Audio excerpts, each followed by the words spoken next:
Hi, today we're talking about Freeway 2, Confessions of a Trickbaby, and it is one of the more offensive films we've talked about. So our intro today is just going to be some content warnings for you. There is a lot of talk about sexual abuse, especially childhood sexual abuse. There's eating disorder stuff.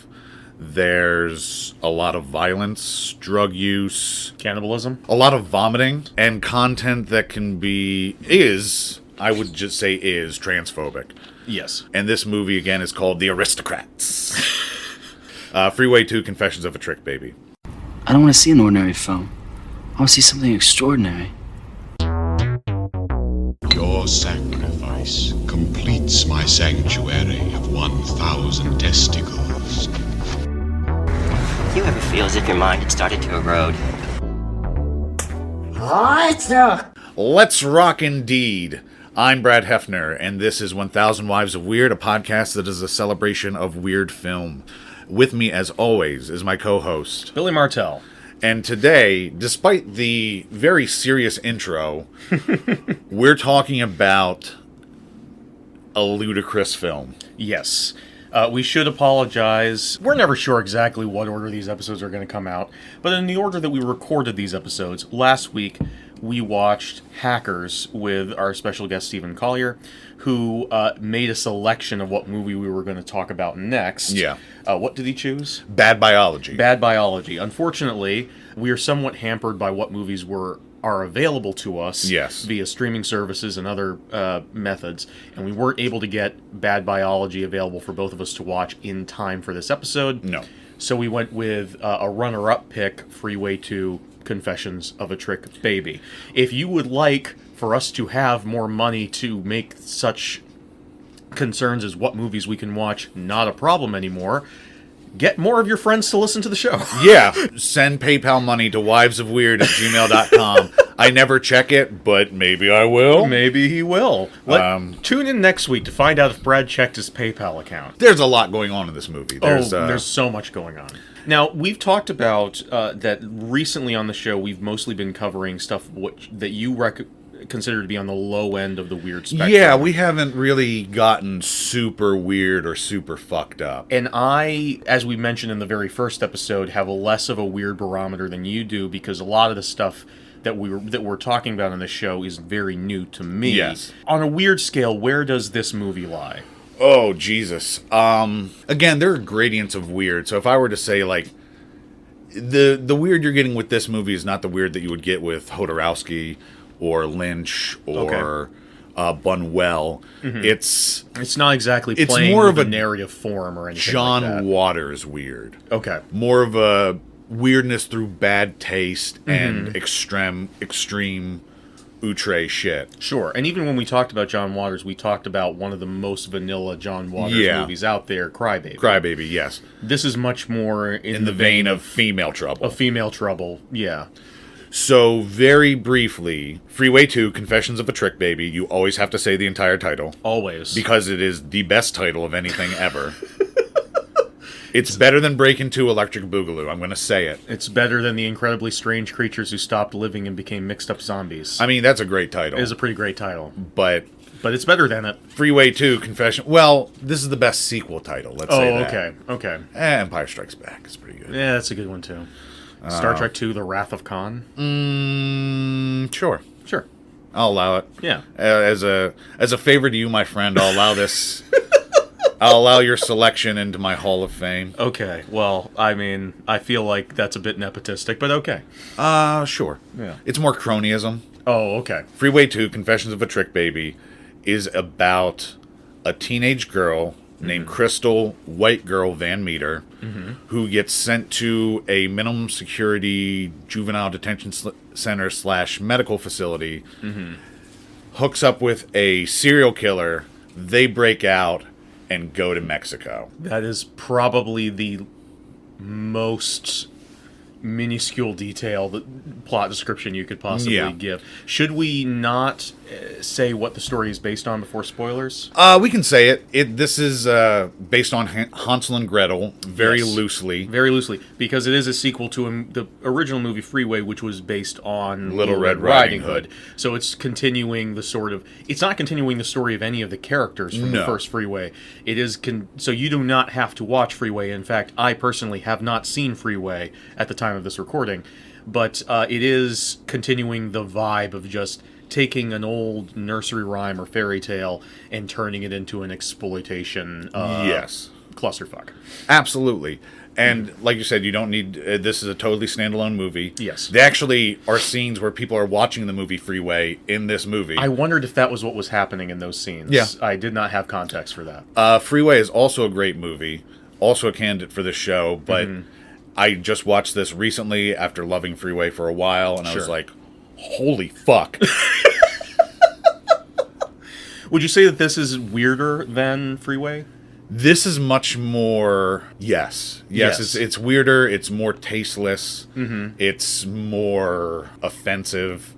But I recommend Freeway. Yeah. But let's talk about Freeway 2, Confessions of a Trickbaby. Yes. Billy, would you recommend Freeway 2, Confessions of a Trickbaby? I'm going to put a gigantic asterisk next to my recommendation, but yes, the gigantic asterisk has to do with everything that we just talked about in the pre-theme song segment. Yes. All of those trigger warnings are the gigantic asterisk plus the second asterisk of the thing that offended me most about this movie is that Vincent Gallo is in it. Yeah. And I'm not okay with Vincent Gallo being in things in general. But the fact that he is in it is a very small part of the film overall.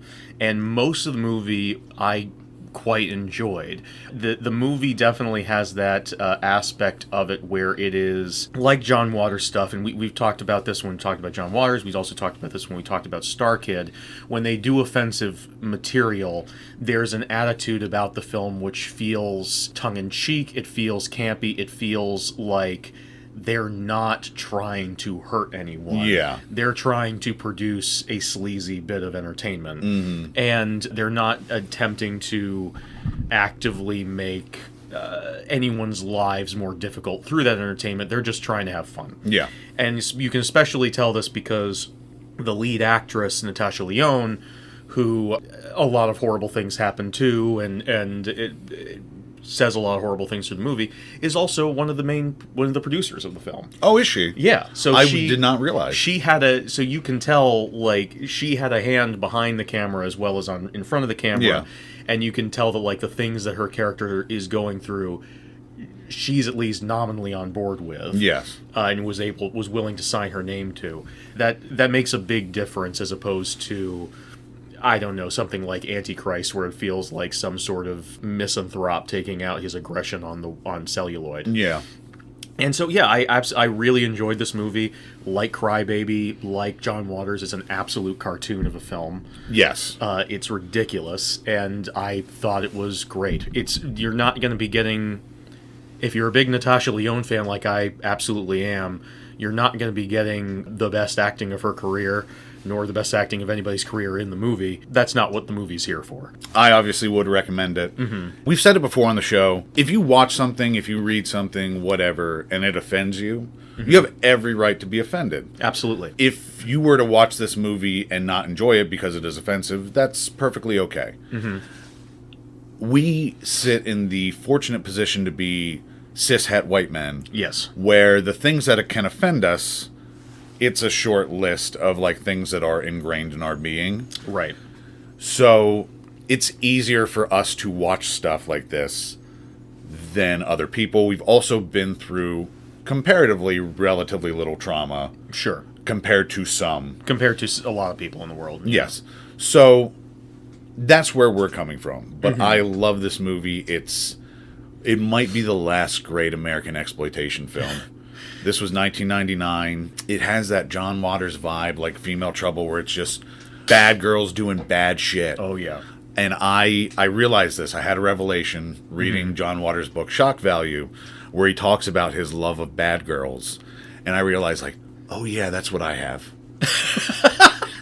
I love a bad girl. Oh, I love Faster Pussycat. I love Female Trouble. I love Japanese girl gang movies, Sukaban, shit like that. I love it when women do crimes. We're both a big fan of the female prisoner Scorpion movies, and our favorite one was the second one, which is about basically the entire prison of women breaking out and just doing a whole bunch of horrible shit across the countryside. No, I love movies about women doing violent crimes. Sure. I will say, I watched this movie with my wife, Kaylee, and when the movie was over, one of the main things she said was, it's just kind of cool to see women get to be the psychos for once. Yeah. And yeah, absolutely. Yeah. There's something weirdly endearing about that, because most of the time, women don't get to be the Joker. They have to be Harley Quinn. Yeah. They have to be the redeemable one. And it's still a thing where a ton of terrible shit is happening to them. Yeah. But this is a movie about control. Absolutely. The big theme of the film is control. If the movie can be said to have theme, that is it. But let's get into discussing or going through the plot. Mm-hmm. This came out in 1999. This is just a little background before we get into the plot. Mm-hmm. Premiered at the Toronto International Film Festival in the Midnight Madness category, but no one wanted to pick up this film, so it went direct to video. Aww. Yeah. That's sad. I have seen a lot of very negative reviews of this movie. Oh yeah, people don't enjoy this. Specifically saying, what a disappointing follow-up to Freeway. And you've said that you enjoyed Freeway, but you have not said that Freeway was anything other than other exploitation. Yeah, it's fantastic sleaze. Like, it's great. Right. But it is more sleaze, right? It is more sleaze. It's more grounded. There are a lot of things in this film that are not in that film. Let me just put it like that. Okay, fair enough. This is written and directed by Matthew Bright. And aside from the first Freeway, Matthew Bright is probably best known for Tiptoes. Yes, you told me about that before I watched it. I forgot, and then I was looking him up after I watched it, found it again, and was surprised all over again. Yeah, if you're not familiar, Tiptoes is a movie about little people where Gary Oldman, average-sized man, plays a little person. Yes, they do have actual little people in the cast, including Peter Dinklage. It just kind of like goes all the way back to West Side Story, where like, hey, we have Hispanic people in the movie, but they have to also be in brown face to make them look more like the white people we have in the movie. Yeah, in brown face. We begin with our heroine, Crystal Van Meter, being sentenced to juvenile detention / a medical facility by John Landis. By famous murderer John Landis. Knew it wasn't going to be long before that got brought up. Yeah. Do you think they, just for fun, Matthew Bright was like, hey, John, let's turn that bench around and try you for the death of Vic Morrow and those children? You think it was like a sting operation? Hey, John, we have this movie about teen prostitutes. You want to come by? After she turns 19 in her juvenile detention facility, she will then have to serve an additional 25 years. Yes. Now, Wikipedia says that Crystal is 15 years old. Yeah, I don't buy it for a second. I don't buy it. It's also never said in the film. Right. So I'm going to pretend that she's not. Honestly, after they said that in the opening, I immediately forgot that was how old she was supposed to be. Did they say it in the opening? Well, when they said that she was going, when she turned 18, when she turned 19, she was going to... That's the only real reference to her being a teenager in the entire movie. After they said that, I completely forgot that they had said that. I went through the whole movie imagining her as an adult. Okay. And then when I read reviews and stuff, like I said, after the fact, and realized she was supposed to be a teenager the entire time.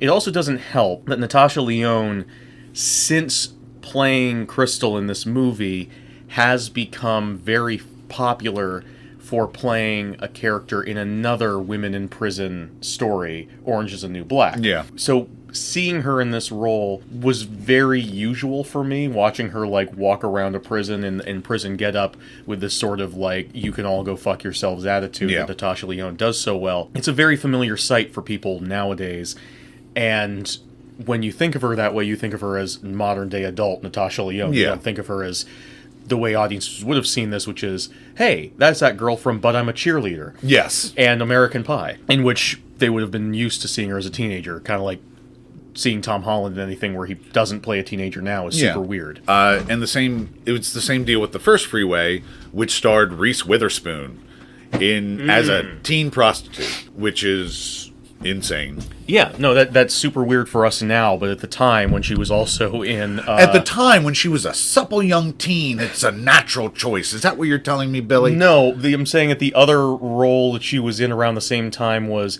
as the prom queen in Texas Chainsaw Massacre: The Next Generation. So, not as weird at the time. Crimes include selling drugs and posing as a prostitute, then beating and robbing her tricks. Which is great. I love it. I love it. The judge is more sympathetic to the men who are just looking for a good time than he is to Crystal. Which, again, like, right away, the movie is establishing problems with authority, the hypocrisy, Which is great. It's great because, like, a lot of exploitation films, especially from, like, the golden eras of exploitation, tended to side more with the systems of authority. Yeah. Especially back in the 50s when you would have films where it's like, we'll enjoy all this youthful... juvenile delinquency exploitation, but at the end we always have to have the judge be like in Crybaby is like you're gonna be in jail until you can drive or whatever. Yeah. But in this movie, because made in the 90s, because it's more hearkening to the 70s and 80s of exploitation, where we can like actually say, hey, maybe the system is really fucked up. Yeah. Crystal is played by Natasha Lyonne, as we said. She is probably best known now for her Netflix series Russian Doll, which she created, co-wrote some episodes, and directed an episode of.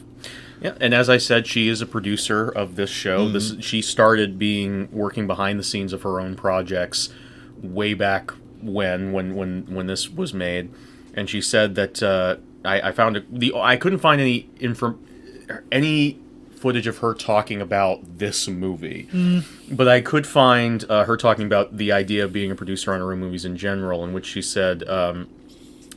I think when you come from the world of independent movies, it's something that's collaborative by nature. You really become a small team that's on a mission. You only shoot for like 3 weeks, but you're trying to pull it together for years. So you get much more involved than you would in an ordinary movie that you've just been cast in, that already has financing. To keep my mind occupied, to keep myself excited about things that start from the ground up, you sort of become like a de facto producer, just to be a part of the engine keeping the project alive. No, she's not a dumb lady. She's not a... I love Natasha She didn't Lyonne. get, like, duped into making this film. She gets on a bus where she meets her soon-to-be cellmate. They go to the detention facility. She's represented by a lawyer played by David Alan Grier. David Alan Grier. Who's on In Living Color. Who's on In Living Color, and he definitely brings a lot of that In Living Color energy to this role. The reason why she is being sent to a detention/medical facility is because she has an eating disorder. Yes. Namely bulimia. Now, we make a lot of jokes on this podcast, but we're not going to make any jokes about the content warnings we listed, just to, not that it gives me any excuse or right or whatever to talk about anything, but I had an aunt who passed away from an eating disorder. There are people still living in my family with eating disorders. Oh, really? So it's like... You're kind of a sore subject. Not really. It's just, like, I watch this and it's like, oh yeah, not that I understand it, but it's has some personal connection to me. I will say, it's something I realized when watching this movie. I had a feeling a couple of times that, like, my leg was being pulled and, like, that there were some jokes being made with the eating disorder stuff that I wasn't fully understanding, because I really have no context whatsoever from my own personal life or just any understanding of how eating disorders work. Okay. And so when I was watching the movie, I was like, I can't tell if this is supposed to be funny because it's entirely over the top, or if this is not supposed to be funny, if this is just supposed to be realistic. I can't tell if there's a joke or not because I don't know what's normal. Oh, did we even mention yet this is a comedy? No, I don't think we did. Well, shit. This is something of a black comedy. Yes. We did. I did very black comedy. I did mention that the movie is ridiculous and it's a cartoon. And True. And we compared it to Female Trouble and Crybaby, which are both very funny movies. So I think people could probably have gleaned that. Hopefully. The cats are very rambunctious today. The cats are very rambunctious today. Crystal gets to her cell and immediately begins to purge into the toilet. Yes, for an exceedingly long amount of time. But the title comes up in this great 70s font. Yes. Pure exploitation. Freeway 2, Confessions of a Trick Baby. It looks like either something that would come up in, well, a John Waters movie, but like a Quentin Tarantino movie or a Bruno Mars video. Anything's trying to evoke the 70s. This is a very artfully framed vomiting scene. Sure. I'm gonna say this. I noted this. We see no vomit yet. We will see vomit later. We will. Don't you worry, audience. Crystal is in the foreground, sort of in like a half shadow, and her cellmate is in the background in repose on the bunk, watching her as this goes on and on and on. It goes on for so long. It's so good. Crystal finishes and climbs up on the top bunk. It's like a Family Guy joke. It just goes on forever. Hilarious. But funny, yeah. Exactly. Yeah. That's the difference.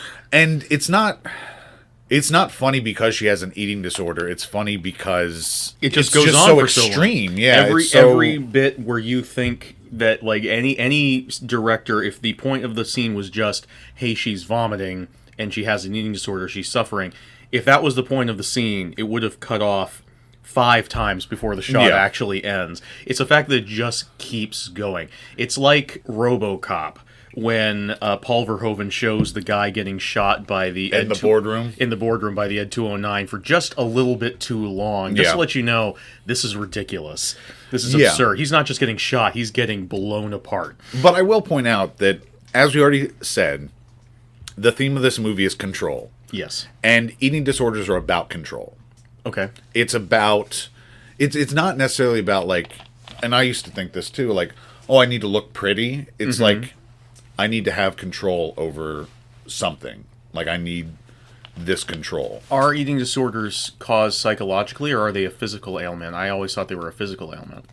I'm not sure. I know they can manifest from psychological, from trauma and stuff, like, especially sexual abuse. Interesting. Okay. A situation where control is taken away at a critical time. And this is just what I've come to understand. Right. I'm not a doctor or a psychiatrist or anything. I could be completely wrong. You still know more than I do, so... Well, I know something. Yeah, I don't know if... Again, more than I know. Well, I know one thing now. But now Crystal is in a position where she has zero control. Oh, I will say, while she's vomiting over the toilet, there is the most jaunty 70s sort of, like, techno beat score happening, which is, you know, quite festive. And her first action when she has lost all control is to purge, and she is purging an excessive amount. She climbs up on the top bunk, and her cellmate, Cyclona, asks if she wants her to eat her pussy. You know, just being neighborly. Yeah. Crystal declines. We learn that most people call Crystal White Girl. Right. Later, Cyclona is masturbating, repeatedly saying, "I love you, Sporty Spice." Which, weirdly, when I was looking for, trying to desperately find Natasha Lyonne talking about this movie in interviews, I saw a Jay Leno appearance where he, trying to, or I guess relate to her as a young person, brought up the Spice Girls, asked her if she liked the Spice Girls, and she's like, and then he was like, well, do you think you could be a Spice Girl? Because Jay Leno was the worst. Yeah. But he asked her, do you think you could be a Spice Girl? And she said, I don't know, maybe Jewy Spice. Because Natasha Lyonne's the best. White Girl yells at her, and that's the end of the scene. We just get, for whatever reason... Hey, cut that out! There are just a couple little short vignettes. Of her and Cyclona living together in a cell. Next scene, Cyclona is on the floor in her underwear having a bit of a freak out. White Girl asks her how she got a life sentence. Cyclona avoids the question by saying she heard a voice and it told her so much shit. Another very short scene. We also see that Cyclona has visions of someone floating above her. And we also get the first instance of the fact that the actress playing Cyclona has been given these contacts that cause her eyes to be permanently dilated in a number of scenes, specifically the scenes where she's having these sort of religious moments. And I thought that was a very effective and very subtle effect. They never quite draw attention to it, but no, it is they there. don't. And it's almost like, when you see her eyes, you're like, what the fuck is wrong with her eyes? Right. But it just appears off. Yeah. And that's an unusually subtle moment for this movie, which is not very subtle, as we will find going forward. Cyclona is played by Maria Celedonio, who's not had much of an acting career. Which I thought was annoying. Yeah, it's unfortunate because she is giving 110 in this role. She is giving 110. I will say I was not too enamored with her performance overall. She is definitely committed to it, which is great. But again, I love Natasha Lyonne, and I'm not over the moon about Natasha Lyonne's performance either. The acting in this movie is not intended to be super realistic. No. And it's intended to be very theatrical and silly, and that's what they're giving. I think that if this were the 70s or 80s, this lady would have been like an exploitation queen. I she hope is so. fucking game for anything. Yes. She's given 110%. And she is apparently okay with excessive nudity. As we're about to see, because sometime later in the rec room, Cyclona is lured into the shower by a teenage girl with a prosthetic hand with a hook. Yes. The cyborg pirate lesbian, as I referred to her in my notes. Meanwhile, White Girl is implored to eat, along with the rest of the eating disorder girls. They all throw away their food and go to throw up in the bathrooms in this... Again, it's very artful. Like, yes. It's like a Bubsy Berkeley number where they're all like going to the toilets in succession and whipping their heads down. The only thing that could have made it better is if they had that piece is like da da da da da da the Blue Danube. Even though the hook hand lady is now nude, Cyclona still tears herself away from this shower tryst to go talk to White Girl and tell her about her personal savior, Sister Gomez. Sister Gomez is a whole bag of tricks that we'll talk about later. We will talk about Sister Gomez. It's a lot to talk about with that. But I do want to say, I at this point, this is the first time that we've had some masturbation, we've had some discussion, dirty talk, discussion of sexual themes. This is the first time we've had some actual nudity in the movie. Yeah. And something I wanted to point out, we talk about how this movie has a theme of control, but we talk about people having control over their bodies in movies in general and nudity and stuff like that. I don't know who was up for and who was not up for the nude scenes in this movie, but there's a certain way that nudity and sexuality in women is framed in movies as made by men most of the time. Yeah. That is inherently exploitative and is inherently from what is called the male gaze. And this movie, for the most part, seemed to avoid that. For the most part, and there's definitely they're showing off nudity. There's an inherently exploitative thing there, but the camera doesn't. Again, going back to the famous shot of Megan Fox under the car hood in the first Transformers. So famous. Fully Clothed woman, but the way the camera is going over her body in that scene, it's very exploitative. It's very sexual inherently. It's the male gaze. In this movie, even though people are fully nude, experiencing sexual things, the camera is very not that. It's very male gazy. It's very sort of matter of fact about everything. The perspective of the film seems to be fully from these women characters to the point where over halfway through the movie, it was over halfway through the movie before we had really any significant contributions from any male character at all. Yeah. The movie's entirely driven by these women. You get these full scenes again with the vomiting and them talking after the vomiting about Sister Gomez and everything, where it's just the women talking about stuff. They're not talking about men. They're not talking about anything. They're just talking about their lives. Yeah. And I thought that was actually, again, for a movie that is inherently sleazy, is inherently exploitative, that's super cool. And something that movies that are supposedly high art and supposedly much more acceptable by mainstream standards could learn something from. Yeah. As the girls are caught in their purgathon, and they're given an injection to suppress their gag reflex. Again, we're getting hammered with loss of bodily control. And the woman giving them the shot is written like...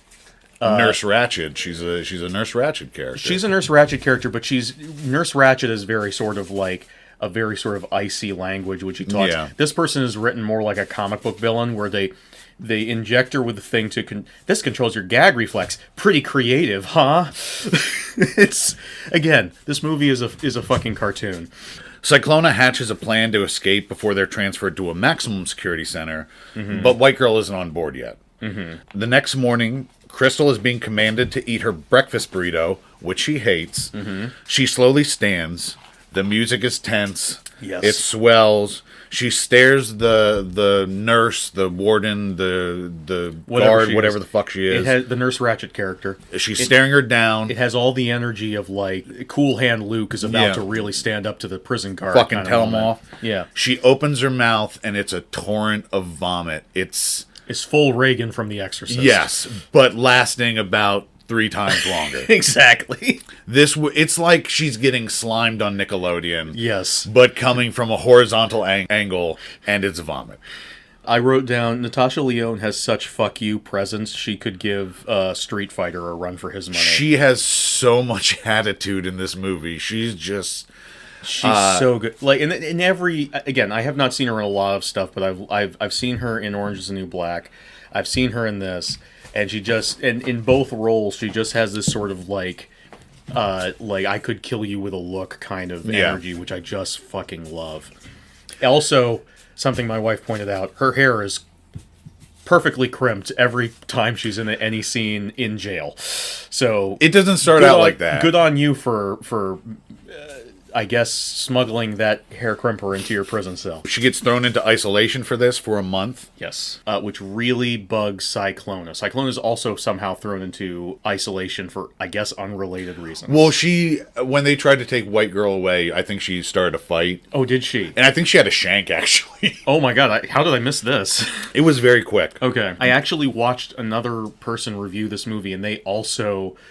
didn't know why she'd been thrown into isolation. So the month goes by quick. Sometime after, in a supply closet, all the eating disorder girls are sitting around, binging food and purging it into a communal bucket. Having a puke party. They're having a puke party.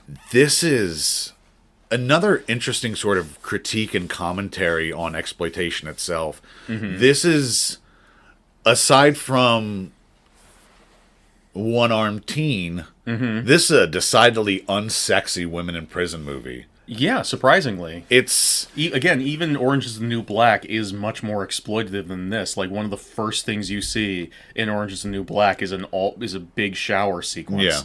Yeah. And this is like a bunch of ladies just hanging out, smoking, throwing back all this junk food and puking in a bucket, and just... Again, they're making space for them to indulge in this control activity. Yeah, it's an act of rebellion against authority, which is, despite the fact that it is harming them. Yeah, this is what they have to fight back against. Right, exactly.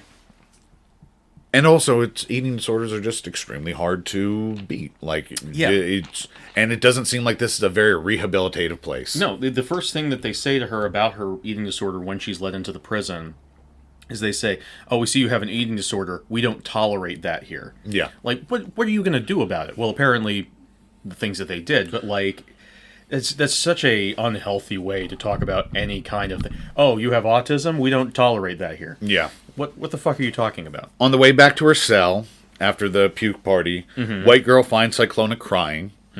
More talk about fleeing, and Sister Gomez. Sister Gomez used to call Cyclona her little movie star. Aww. Now, big question here. Yes. Were alarm bells ringing? No. Okay. Because the movie was all... See, the thing is, the tone that the movie sets is already so far from reality that I didn't take what they were saying seriously. Gotcha. Now, I think this might be intentional because the movie brings a whole bunch of weird random things that are said earlier at the end back around and is like, hey, all of these made sense if you paid attention.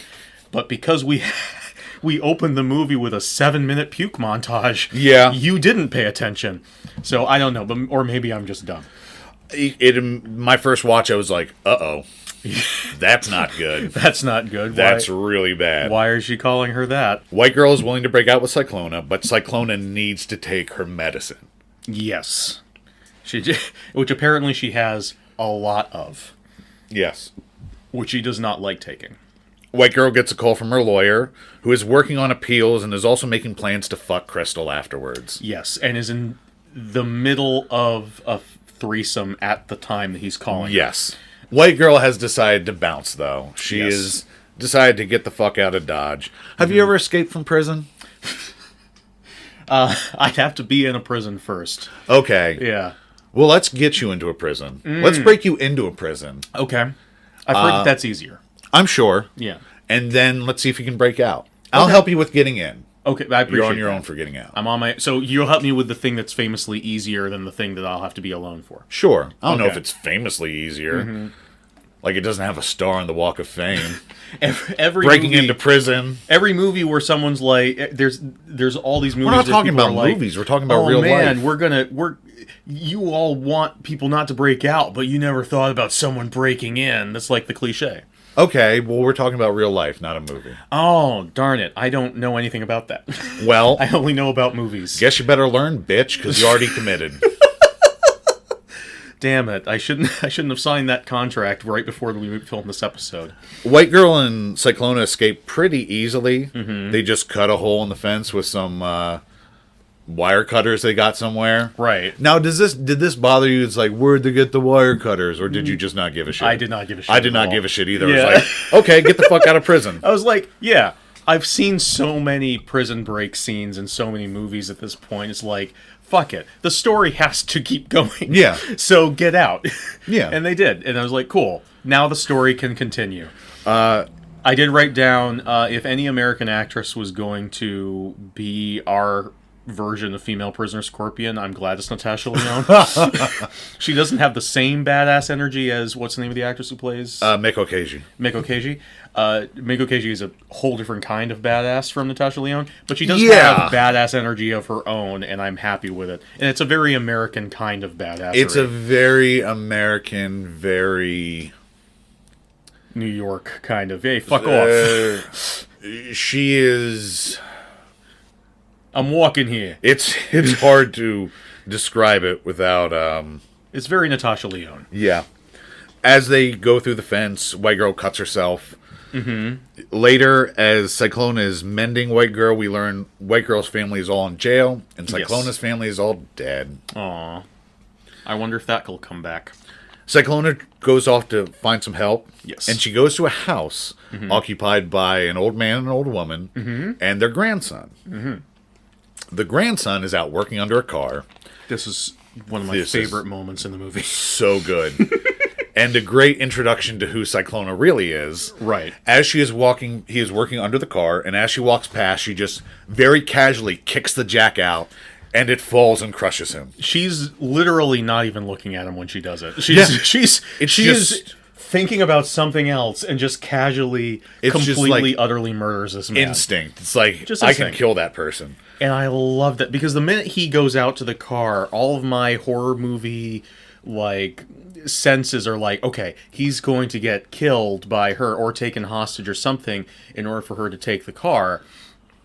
At least, if not the house. But instead of like a big Mike Myers sequence of him getting garroted or something like that, it's just that casual. Yeah. It's just enough of a subversion of my expectations where I completely lost it. I love that. Yeah, it's fucking hilarious. It's the cross falling on the priest at the beginning of Day of the Beast. That's exactly right. Yes. When I had no clue where the movie was going when I first watched it, so it's like, these characters are introduced. Like, there's a scene before this where it's like, so I'm like, are they going to take this himbo hostage? Right. Are they going to, what's going to happen here? Is he going to be a character? Nope. No. Dead. Absolutely Immediately. dead. I honestly kept not knowing where this movie was going to go until we get to the train. That was the first moment I was like, okay, I understand now. She goes inside and puts a knife to the old man's neck as he's watching the film Freeway. Right. As a lot of old farmers like to do. Very popular with old farmers. Yeah. Freeway. That's what the Farmer's Almanac is. It just tells you when you can watch Freeway on TV. This is a Freeway fanzine. Yeah. It's famous Freeway fanzine, Farmer's Almanac. Yep. And Originally started by Benjamin Franklin. Yeah, that's Poor Richard's Almanac. The biggest fan of Freeway. He wanted to change his name to Ben Freeway Lanklin. But they were like, no, Ben, you already signed the Declaration of Independence. Yeah. If you change your name, it doesn't count. Exactly. If you don't, it doesn't count if you change your name. Ben Franklin would love these movies, though. Of course he would. If you were to bring him He was a weird, dirty boy. Yeah, he was a dirty boy. He was a dirty boy. Let's make a musical about Ben Franklin called Dirty Boy. I'm entirely on board. And it should all be like Latin bossa nova rhythms. Sure. Because it will make him a Latin lover. It'll be like Hamilton. She threatens to drink the old man's blood. Yes. Yes. And then she drags him upstairs. Cut to Cyclona going back to get White Girl, and she brings her to the house. White Girl shoots up with penicillin, and then begins... like horse penicillin, I believe. Yeah, because presumably for horses on the farm. Right. But, yeah, they have a big old syringe that she shoots up with. Yes. And then she begins to binge on all the food in the fridge. Now, I will say, again, I know nothing about eating disorders. I don't know... So for most of this movie, I was like, I feel like I'm being fucked with about this, but I don't know if any of this representation is realistic, cartoonish, what it is.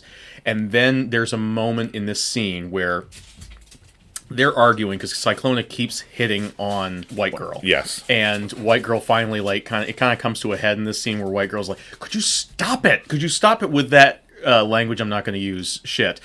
And they're kind of having a bit of a character moment. And then Cyclona opens the fridge and is like, look at all this food. And it cuts to Natasha Lyonne's face and it has like a guitar going, wow! And I was like, okay, I am being fucked with. Yeah, no, this is... There are, like, again, I don't know. I can't speak to certain experiences. Right, yeah. But I have heard from people who have been in facilities to treat eating disorders that people still indulge in their eating disorders. Not indulge, but still practice their eating disorders. Sure. So I wouldn't be surprised if there were things like a communal puke party. Probably, yeah. But no, it's not like...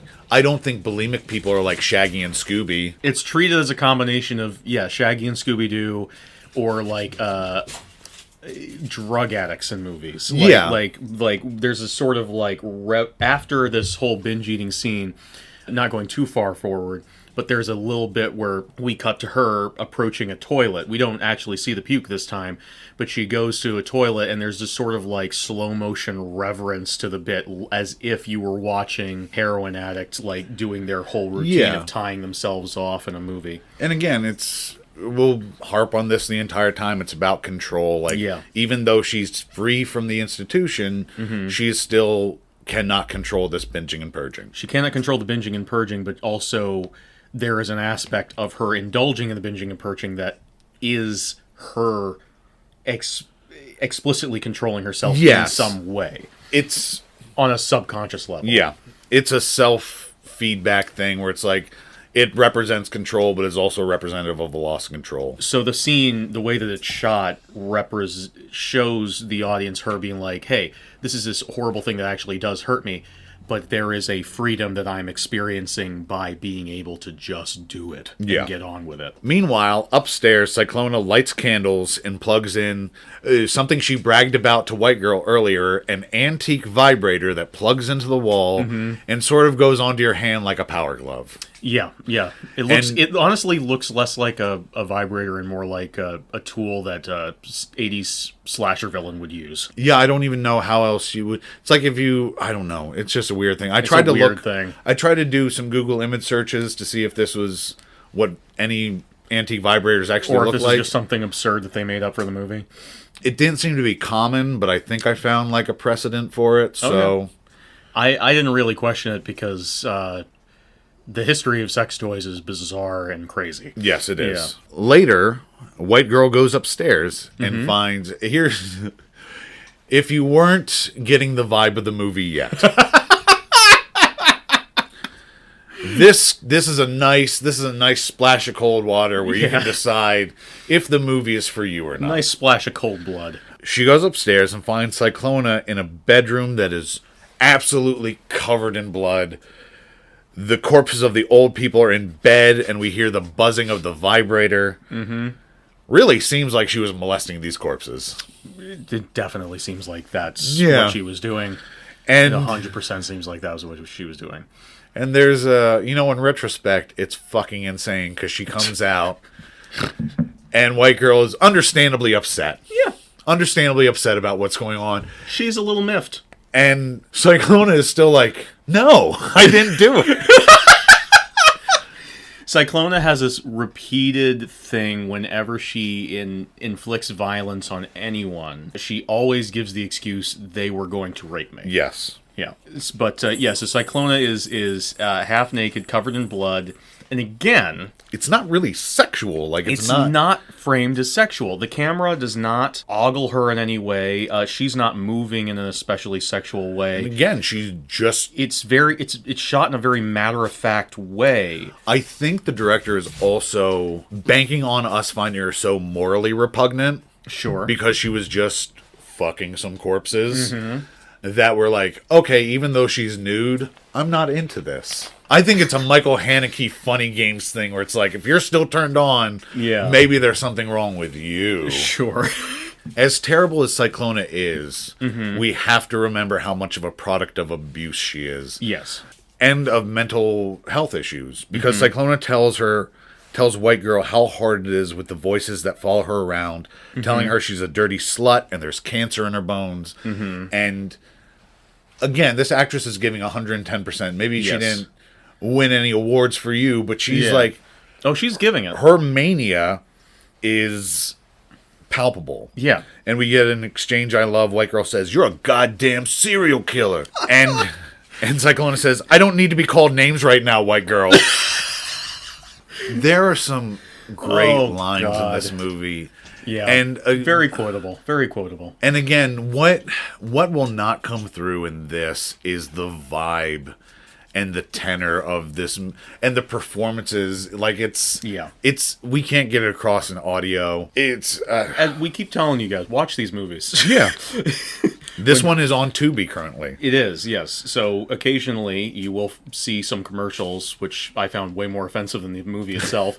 But capitalism. But they only come every 20 minutes. It's not bad. I love Tubi. White Girl forces Cyclona to take her pills, and they're going to keep traveling together as long as Cy listens to White Girl. Yes. And so Cyclona accuses her of taking a power trip. Cyclona goes to get cleaned up. White Girl sees a news report about their prison break. She also finds out how Cyclona got her life sentence. She killed and dismembered her entire family. And the cop says they're going to bring them in, dead or alive. The next morning, Cyclona is disguised as a boy. The pair get in a car and head out, She's disguised as a boy, but she has applied lip gloss, eyeshadow, and filled her eyebrows. Yes. So, not a disguise that's going to work for very long. No, Cyclona isn't... Neither of these people are the brains behind this operation. It's sort of like of Mice and Men. If George were also half Lenny... Oh my God. Famous exploitation novel of Mice and Men. Yeah. Hey, Curly has that glove filled with Vaseline, so you know. But the next morning they get into the car and back up over the corpse. And we find out in the time between when she did the carjack kill and when Natasha Lyonne discovered the bodies, Cyclona actually got up underneath the car with the body fixed the thing that he was trying to fix and still didn't move the body. And so they have to back up over the car, so we get to hear Natasha Lyonne go, "Oh, fuck." This effect is so goddamn funny. It's... Again, this is a John Waters joke. This is... Oh, yeah, absolutely. The only thing that makes it not a John Waters joke is that at the time when he was making movies this exploitative, he had so little budget, I don't think he could have afforded the fake body. No. Also, cool car. Yeah, cool car. Yeah. I keep talking about John Waters, but it does feel like Female Trouble a lot. This feels like... Yeah, and it's just... That's something to be savored, because that has disappeared, Yeah. This was 1999. This might be the last great American exploitation film. Yeah. Because, and I think what it is, I think the reason that they still exist, they're still made. They do, but they're much less high profile than they used to be. It's the problem. It's much harder to find them. It's two things. It's one, the internet. Yeah. Now you don't need to watch a 90-minute movie to see something fucked up. True. You can go on the internet and watch a 30-second clip. Right. There's Reddit 50/50 for that. Yeah. There's Two Girls, One Cup. Right. Exactly. That was a fucking meme back in the 2000s. That was an actual meme, yes. There was a popular video of Jessica Alba reacting to Two Girls, One Cup. So it's like... yeah, that you don't need to watch Divine eat dog shit now. Like, Right, yeah. You don't have to, like, go to a movie theater to do that. And the other thing is sort of the democratization of creation. Yes. Where it's now like everybody can do shit. Right. Where you don't need to be like John Waters is just a fucking weirdo who borrowed money from his dad to make films. Yeah. He managed to get access to a camera. He knew a lot of weirdos, and he was like, "Hey, you and we people, let's go and put us on screen." But he had to have a lot of ambition, a lot of get up and go to raise the money and Absolutely. do this, and he edited it all himself. And it's fighting the Maryland Censor Board, which is a whole thing. So it's now that it's so easy, not that good things are not still being created, but there's so much. Yeah. There's so much now. There's so much, and there's so little. Like, again, originally, if you wanted to see a moving picture, you had to go to the moving picture house. That's the way that you saw it. So if there was something there, that's how you saw it. Nowadays, we have these little things in our pockets. We can watch anything whenever we want, no matter what David Lynch tells us. And because of that, all of the things that I have seen, no matter how many things I've seen, is just one tiny corner of the napkin compared to all of the things that there are to see. Yes. And so you could have seen just as many things that I have seen and still seen none of the same things that I have seen. So there's much less of this sort of like... There might be just as much exploitation out there as there is now. But there's going to be much less of like people being able to see it, people knowing where to look for it, people knowing, being able to have those conversations of like, did you see that fucking weird movie where they ate the dog turd? Like it's a whole different world than there used to be. The pair chat. This is a road movie, much like Wild at Heart or Perdita Durango. Yes. Or Natural Born Killers. Yes. Don't say yes. You've never seen that. I have not. But I like to be involved in things. True. And so I jumped on that bandwagon, that conversational bandwagon. Cyclona says she loves White Girl and asks her why she's bulimic. Good question. The fair question. That's a question. The way that she actually asks is like, why are you puking all the time? I could never puke. Her and White Girl's response, look, if I knew why girls barfed, I'd be a millionaire. Which is, accurate. Weird way to put it, but, accurate. I will say, when she tells White Girl that she's in love with her, it's like we see White Girl from Cyclona's perspective, and we see that Cyclona sees in Cyclona's eyes, and we've established that Cyclona sees things, hears things. Cyclona's not mentally stable. Cyclona sees White Girl as Brunhilde. Yes. Yes, she does. From the famous operatic cycle, The Ring of Nibelung. She sees her as the Queen of the Valkyries. That was such a quick thing that I was like... so out of nowhere. And like it never comes back. Never, not once. That I didn't even like bother to mention it because it's like, it's so bizarre. It's one of like 3 different mythological references that are made throughout the movie. But both of the other mythological references that are made later are made in reference to Grecian mythology. Yes. This is a decidedly Norse mythology reference. And I want to believe that there's some sort of like plan or design that the filmmakers are working with. But for the life of me, I cannot find it in my head. Cannot figure this out. So we learned that White Girl's mother named her after crystal meth. That's right. I forgot about that. Cyclona, going back to the bulimia thing, says that she hates barfing because it reminds her of the first time she blew her dad. Yes. And White Girl says, blowing your dad is some memorable shit. I know, I've been there. Yes. This film drops horrible, brutal, crucial information for these characters. In casual conversation. Almost like breadcrumbs that they're leaving behind. Ooh. To lead us on the trail of why these characters are the way they are. Yes. That line, and I said it very seriously. Yeah. Because for us, it's holy super shit, fucked up. I'm pulling on the collar of my shirt as we speak.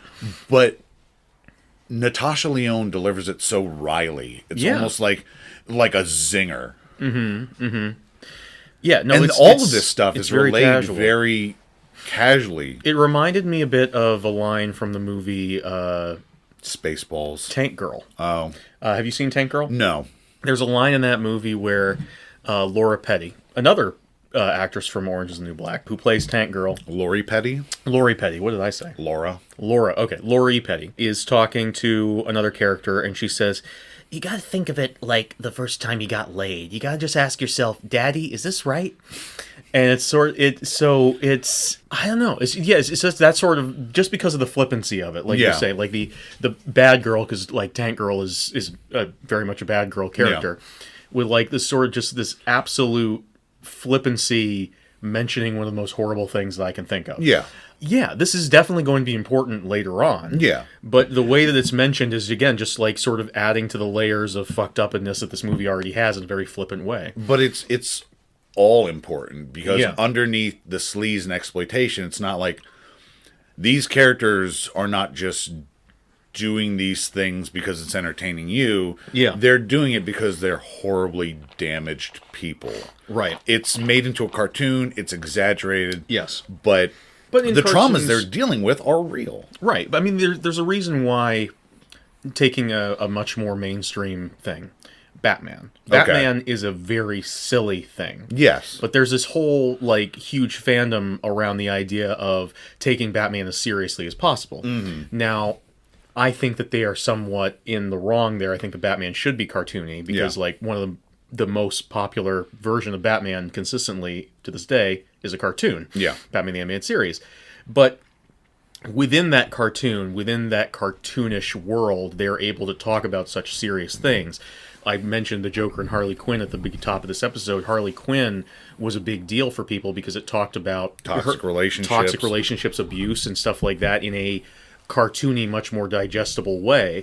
And by making these characters cartoonish and over the top, it allows them that elasticity to talk about much more problematic issues that were, if they to take them entirely seriously, would be so serious and so depressing that the movie would cease to be entertainment. Yeah. And would become much more difficult to sit through. Absolutely. I think that's at least the theory they're working with. Clearly, a lot of people still didn't like this movie. No, because it is... If you don't like this movie, that's you. That's fine. Yeah, that's fine. But I can understand. That's the theory that they're going with for the movie. Yeah, that's my theory for the movie. That's what I hope the movie is. And I think so. Because I think that the end result is, if you have any idea in your head at the beginning when White Girl is going to prison, if you have any idea in your head that she maybe deserves this, maybe you agree with the judge that hey, the guys were just out for a good time.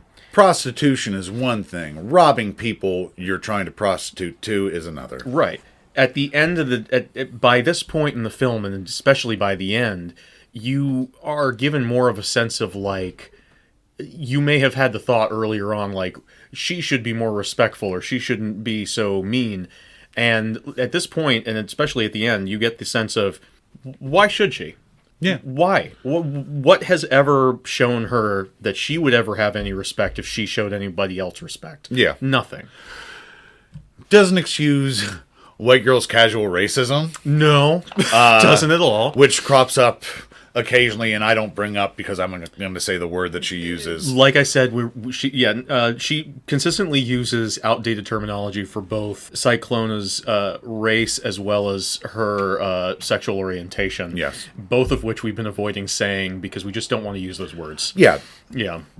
But it's there, and you should be aware of it. Sai also mentions that during this incident, she saw bright lights and a flying saucer, but Sister Gomez came and made them all go away. Yes, the aliens were there when the abuse was taking place. Now, Cyclona begins huffing paint. Yes, she does. And I am... Specifically because, she says, because White Girl took all the food and booze for herself. Yes. So what's she gonna do? White Girl has all the beer, so what's Cyclona got left? She's gotta huff paint. Yeah, and I'm sorry... inhalant abuse is very serious. Yes. Huffing paint is the funniest fucking image to me. Like, it's just... it's so... trashy and terrible that it's just fucking hilarious to me.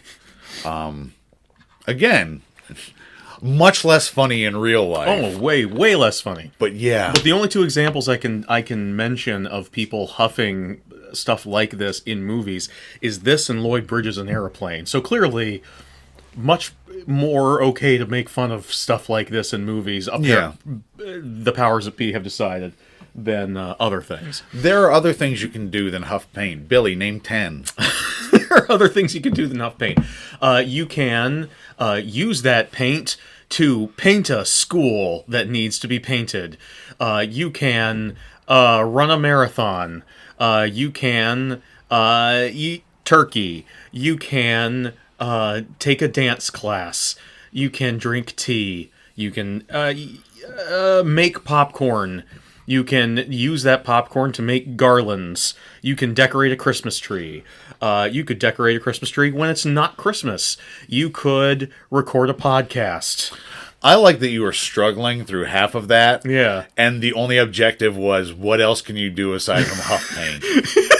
Well, it's like... And then you just mined this Christmas thing as much as you could. You found an easy answer, and you just... Well, it's like... Imagine if we were in front of an elementary school doing this podcast. And I was like, okay, kids, your friend Billy's going to tell you just 10 things out of a galaxy, an entire fucking universe that you can do aside from huff paint. And Billy's like, well,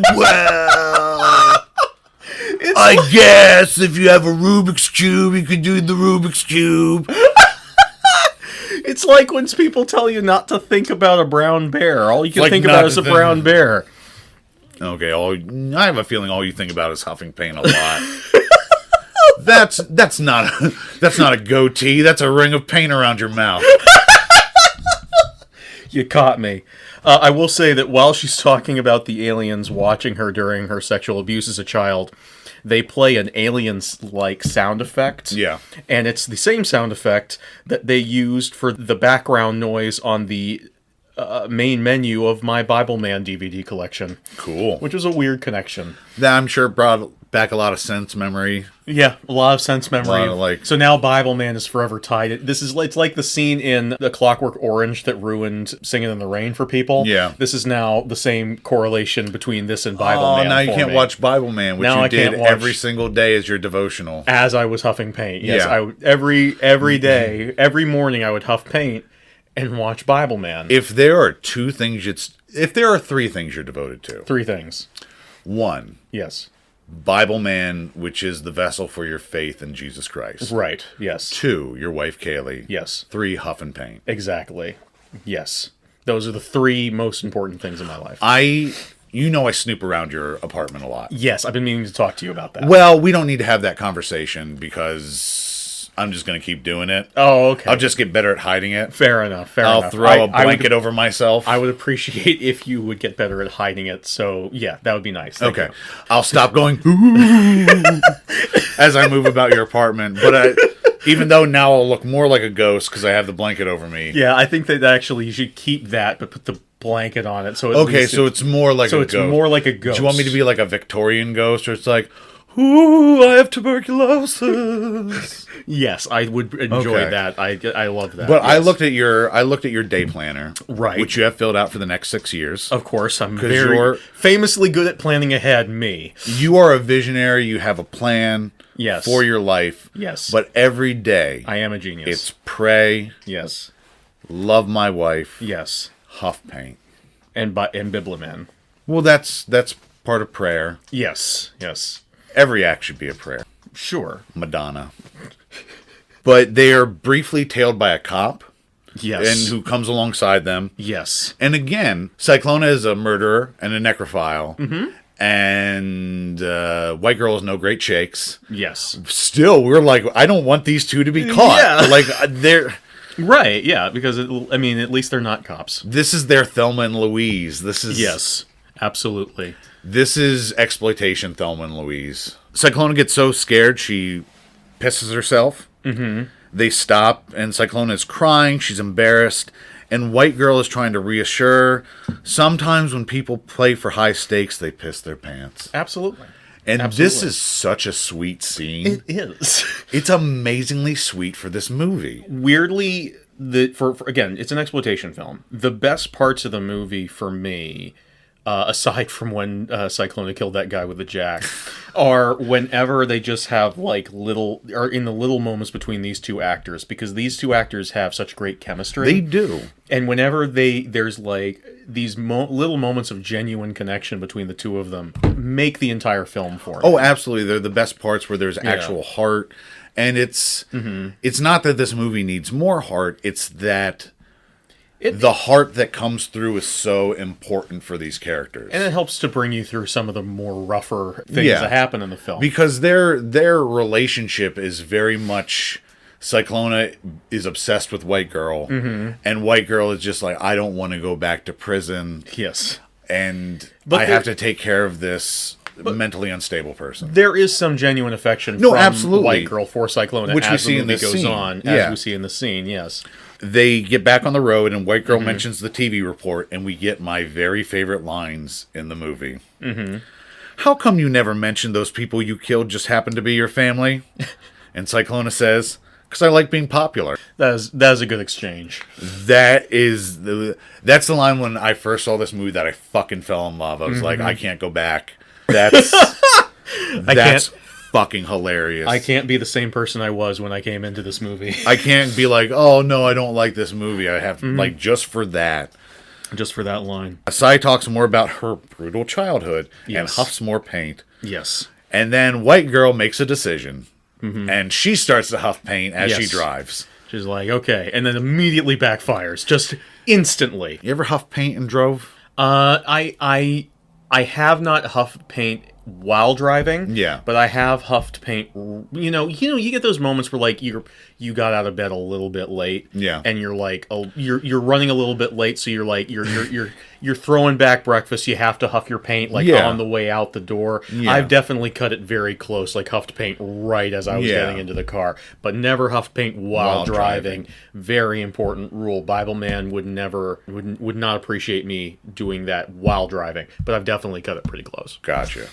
As you know, Yes. I did stunt driving on the television show Knight Rider. Of course, yes. And so, like, that's such a high-pressure situation. David Hasselhoff is there. Right there. And, like, you gotta fucking nail these turns. Absolutely. So just to take the edge off, I'd huff some paint. Of course. And you know what? The car didn't actually talk. Lord knows, at least it didn't talk to me. At least it didn't talk. Maybe You it's know like, how these stars are. Yeah. Yeah, they're a little bit standoffish. They don't really communicate with the little people that got them where they are. Exactly. Yeah. Much like Tiptoes. Much like Tiptoes. And then White Girl makes another choice to take this very old and very large car off-roading, and Yes. it immediately breaks down. Yes. They get out of the car, they're rolling around, they're in hysterics. They fall down this hill. They roll down the grass, and there's more bonding shit where they're both just... This is my favorite bit between them, where the two of them are absolutely just in the middle of absolutely high giggle fits at the bottom of this, in the middle of this hill, and Natasha Lyonne says, well, we have two options. We can go up the hill or down the hill. And they're both, and I'm not doing it justice, but the way that she says that, and the way that they're interacting in the scene, which seems mostly improvised, is so sweet. It's so endearing. While also being incredibly filthy. Oh, yeah. Every word that comes out of these women's mouth Every other word other than up the hill or down the hill is... It's like, where's the spray paint can? Oh, it was in my pussy. Yeah, exactly. It's just... It's a great moment. It's just... It's very cute. It's very cute. It is. Much like our next scene where we see White Girl's lawyer, Mr. Butts, getting a hand job from his client at the courthouse. And even when two cops approach him... They just continue. They just continue. Yeah. Again, David Alan Grier was in Living Color. He's also in the movie McHale's Navy. Oh, the Kelsey Grammer film. That was down Periscope. Oh.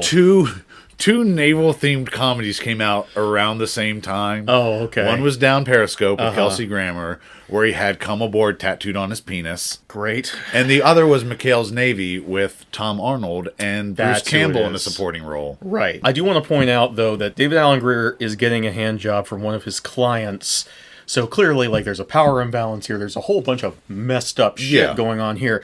The movie still takes his side over the two cops because of how they railroaded Crystal into prison. And also they're cops. Much like in a John Waters movie, every character is filthy and horrible, but there are some things that are way worse than others, and being dishonest is the worst sin of all. Is it being dishonest or is it being a cop? Being a cop would be considered being a hypocrite. Okay. So it's the same thing. It's all part of the same shit. But the cops tell the lawyer, Butts, that Cyclona has not just killed her entire family, but everyone she's ever been with. Everyone she's ever been close to. Yeah. Yes. Next, the pair hop a train and meet a crack-smoking boxcar hobo. To this hobo, they officially, taking on the personas of the characters that they are going to play, they officially name themselves Hansel and Gretel. Yes. White Girl jokingly says that as a sarcastic response. Right. But that's again, officially calling attention to the story this movie is based around. True. Yeah. And Cyclona is, again, masquerading as a boy child. As a boy, yes. Who is the most influential boxcar hobo in your life? Oh my god, in my real life, not in movies. Okay, in my real life, I think you would have to take that title. Okay. You're probably the most influential boxcar hobo in my life. We do a weekly show. We do a weekly show. You come, you get me from the boxcar. I have to pick you up from the boxcar every day. It's really inconvenient for me. I know it's inconvenient. No, shut the fuck up. Shut the fuck up with your laughter. I'm sorry. Yes. I'm sorry. Listen, it's very serious. I understand that you have to come get me from the rail yard. Yes. Or whatever hill I jump down when we're slowing down because we're coming to a town. Right, yes. But I have to map out this train schedule so I can be in town every week according to your work schedule. Right. Not the schedule of the trains, mind you. Yes, according to my work schedule. I get it. I have stuff I have to do, too. Right. Yeah, I have to ride the rails. Yes, you do. I have to sing my tales. You have to sing your tales. I got my gunny sack. Yes. I got my bindle. Yes. Two separate things you have to keep an eye on. Yeah. At all times. Yeah, exactly. Yeah. You don't know what it's like. I don't smoke crack, though. Good for you. So I'm not like this boxcar hobo. Okay. He tries to sell them the crack. Yes. In exchange for sexual intimidation. Sure. Which just becomes sexual intimidation. Right. Even exchange. And Cyclona, doing what she does best, stabs the shit out of him. Really, really goes to town on this fella. Also, the actor who played this part was the official voice in the 90s, and therefore my childhood, of the demon Etrigan. Very memorable in this only like a handful of lines scene. Just weird. It's weird. Again, weird. Is the voice he chooses to go for this character is like... It's like if Yosemite Sam was a crack smoking. He's playing character. like an SNL character. Yeah. It's like this is yes. This is every week. Every week you got the Hey, you want some crack? We got the sexual intimidating crack smoking boxcar hobo. Yeah, exactly. It's like George Clooney's on the train this week. Oh no! Here comes Will Ferrell. Or no. It would have been Chris Kattan. Chris Kattan would have played the crack the crack smoking hobo. Probably would just played him like Mr. Peepers. Yeah, exactly. And he'd have a big crack rock, and he'd do it like the apple with Mr. Peepers. And then they have the special episode where he meets the "you can put your weed in there" guy. So after this guy gets stabbed, these girls are genuinely affected. Like they are. Like this is it's weird because of this character. But these girls have like a little breakdown. They were like, we were almost raped. Yeah. And again, someone just died. Yeah. And this is the only murder, by the way, that Cyclona commits that White Girl fully signs off on. For obvious reasons, there was an immediate danger of harm. But that is significant. Because she will continue to rag on Cyclona for her murders later on in the film. But this is the one that she's okay with. Yep. They go through his stuff and find 2 guns, which they've been trying to find guns the entire movie. And I love this bit where they're like, it's a good thing he didn't come at us with these. Like, yeah, good thing he was so stupid, and that's the only explanation we give for why he didn't come at them with the 2 guns he had, and that's all. Really, that's all we need. Yeah, I'm satisfied. I'm fully satisfied with that. Yeah, but it's just funny. He was smoking crack. He was smoking crack. I've never smoked crack, but I No. don't I haven't associate with the best judgment. I haven't heard that it improves your intelligence. It is true. Well, the only way to judge this podcast special, Right. Billy's going to week. smoke some crack, and he's going to take the SATs live on tape. You heard it here first. In a very special episode of In a 1,000 very Times special episode, followed up by the episodes where we treat Billy's crack addiction We've been wondering what we were going to do and tutor him for the SATs. we were wondering what we were going to do for podcast sweeps week. Yeah. So this is very, very timely. We're going to have your good friend Cyndi Lauper come. She's going to just tell you how you've destroyed her life with your crack addiction. My good personal friend, Cyndi Lauper. I have a Christmas card right here. Right here. From Dr. Cyndi Lauper. From Dr. Cyndi Lauper. I'm sure someone has given her an honorary doctorate.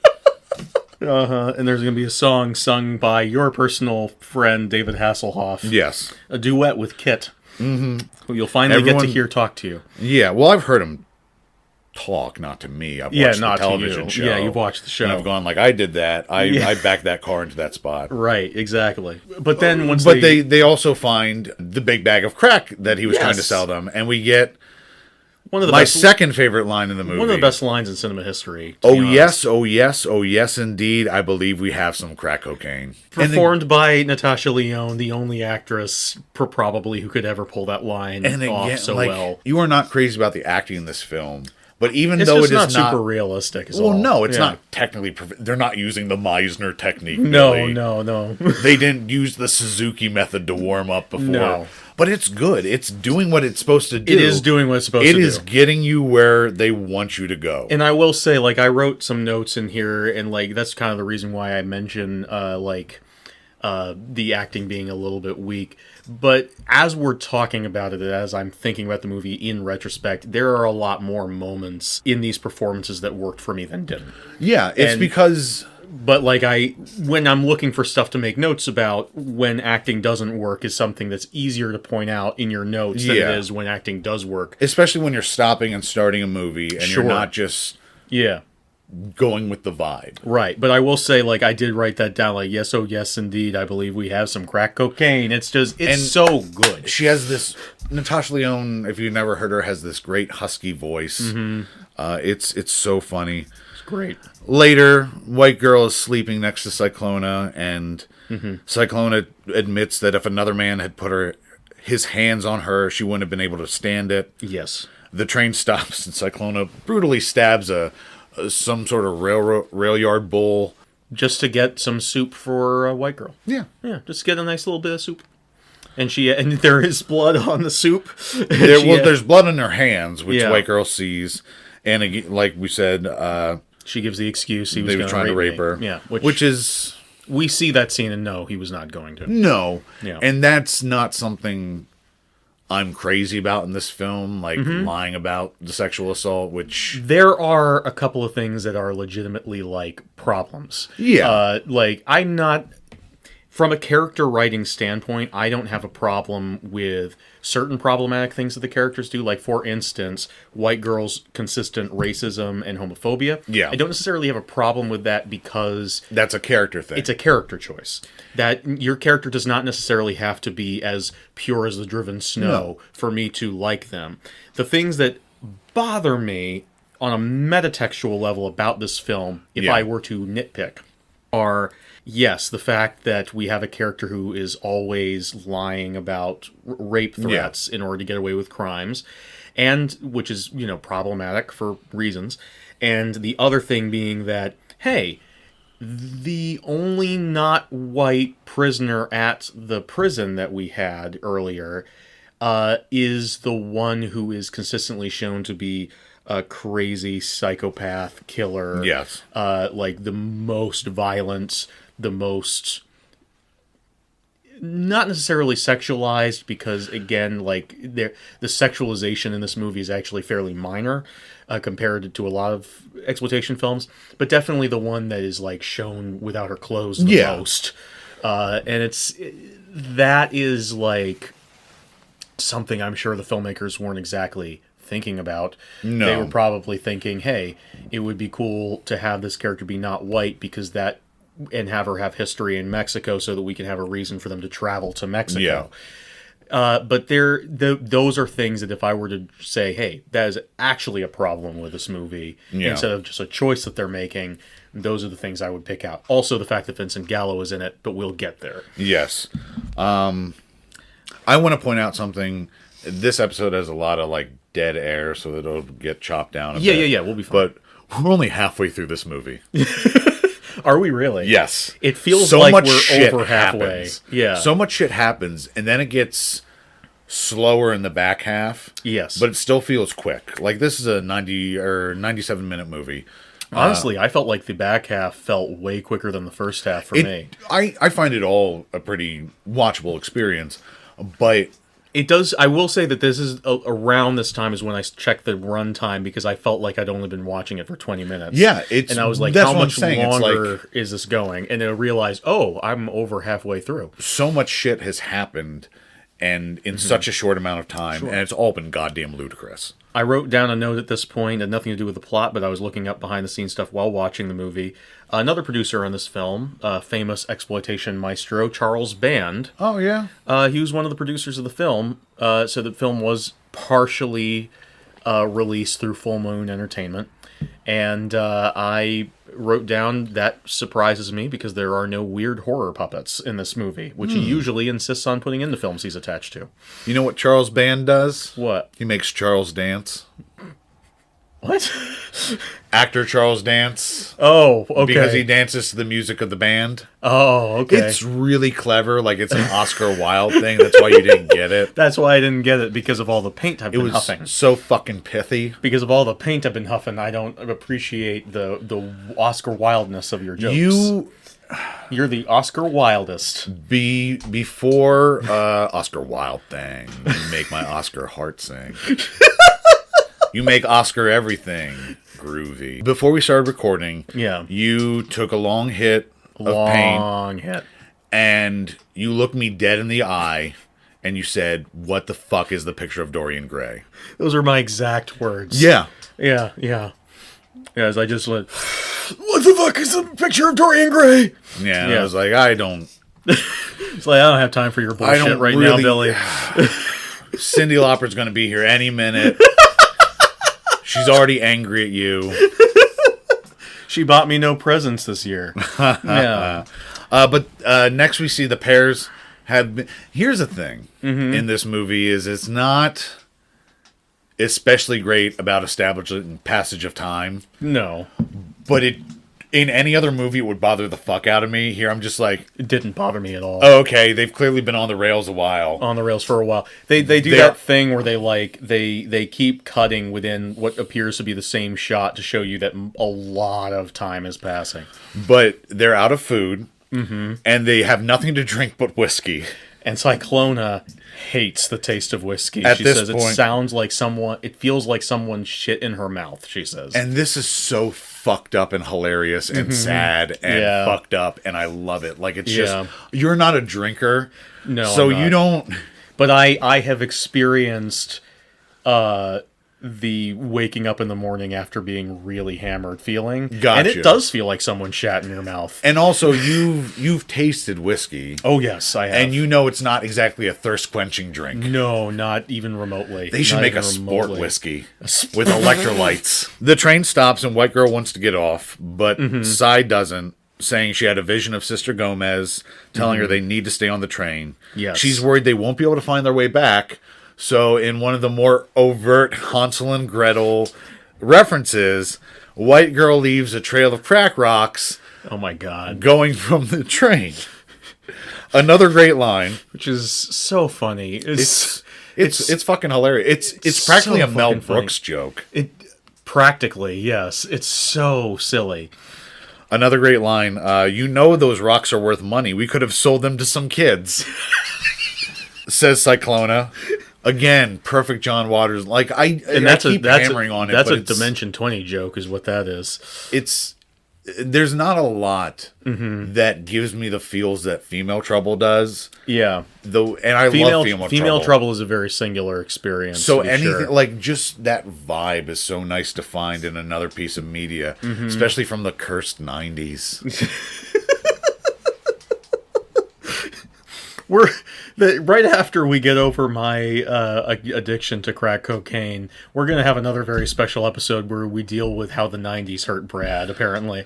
Well, between this and the Hackers episode. That was most of my childhood, so there's your explanation. Well, there you go. Never mind. Episode over. We fixed it. Right after the crack cocaine bit comes one of my favorite gags in the movie, where they come across, they're trying to drink some water. Hold on. Okay, sorry.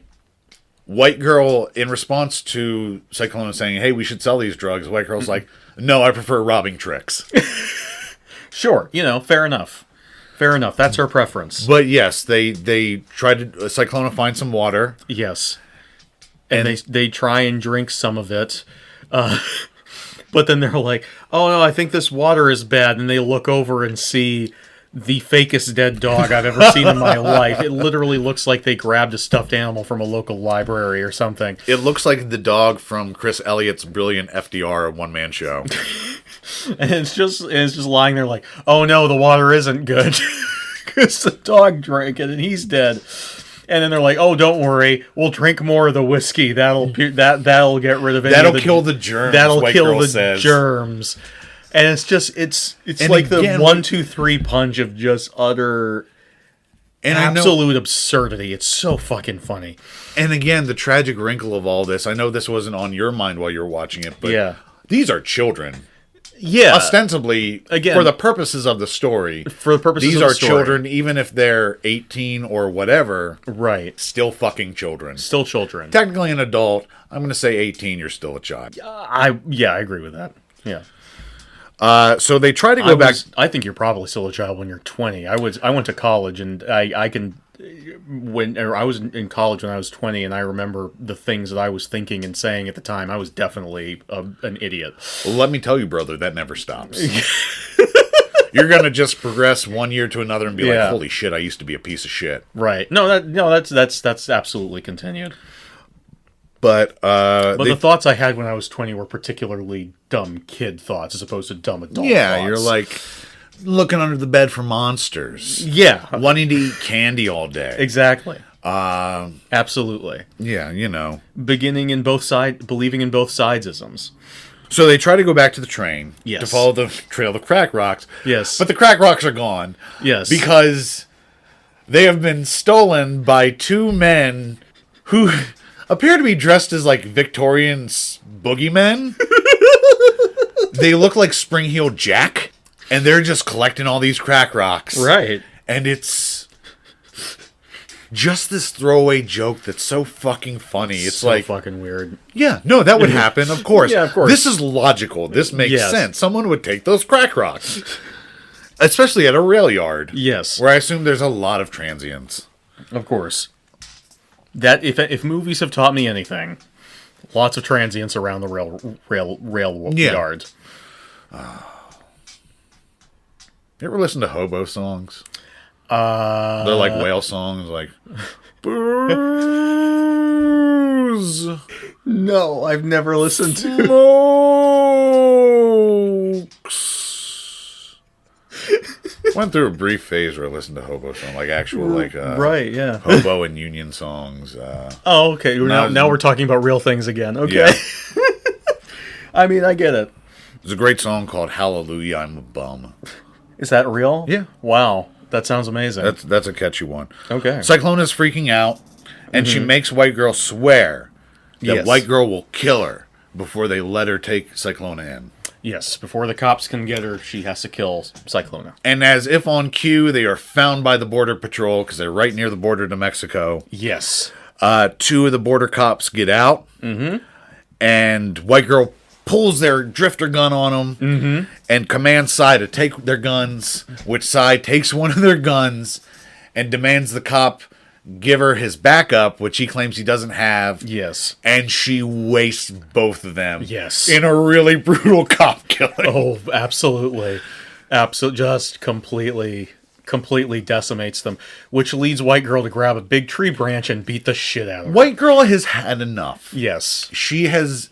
I'm not going to say violence is the answer. No. But she's had a rough time. She has, and she has made it explicit. If there is one rule, yes, you don't kill people. You don't kill people unless they are actively attacking you in a train car. It was an unnecessary killing. They could have gotten out of it without violence. I'm going to go on record and say that Cyclona was in the wrong. That's your hot take for the day, I guess. Also, in the back of the truck that the Border Patrol were driving, are 3 presumably illegal immigrants. At least there are 3 migrants who see the killing. Yes, there are more cops in the background. Cyclona and White Girl flee across the Mexican border to Tijuana. Yes. Just like the first episode of Cowboy Bebop. Sure. They're in Tijuana in that. Oh, that's right. But it's an asteroid called Tijuana. That's right. Yes. And they're trying to get to Mars in that one. Yeah. Yeah. Oh, man. Although, I would absolutely go for a Trickbaby 3 that involved White Girl going to Mars. I would be White Girl. They're about to take White Girl to prison. Go where only Leprechaun, Hellraiser, and Jason X have gone before, and have the Trickbaby franchise go into space.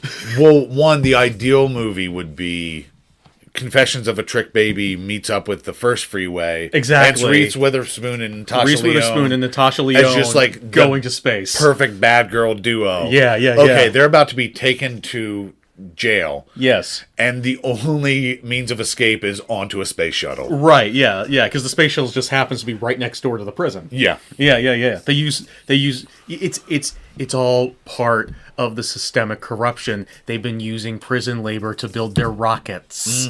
Because it's not a rocket made by the government, it's a rocket made by an evil billionaire who's an obvious stand-in for one of the actual evil billionaires that makes rockets. And it's shaped like a penis, because they all are, and they travel to Mars. Well, that's aerodynamics. And they travel to Mars. Yes. And then they fight all the ghosts they have there. And then they now we get another terrifically fucked up... This might end up being our longest episode ever. Sure. We get another terrifically fucked up exchange where White Girl asks Cyclona what she was thinking when she wasted those cops. Cyclona says she wasn't thinking. And White Girl doesn't get a chance to say, that's right, you weren't thinking. Yeah.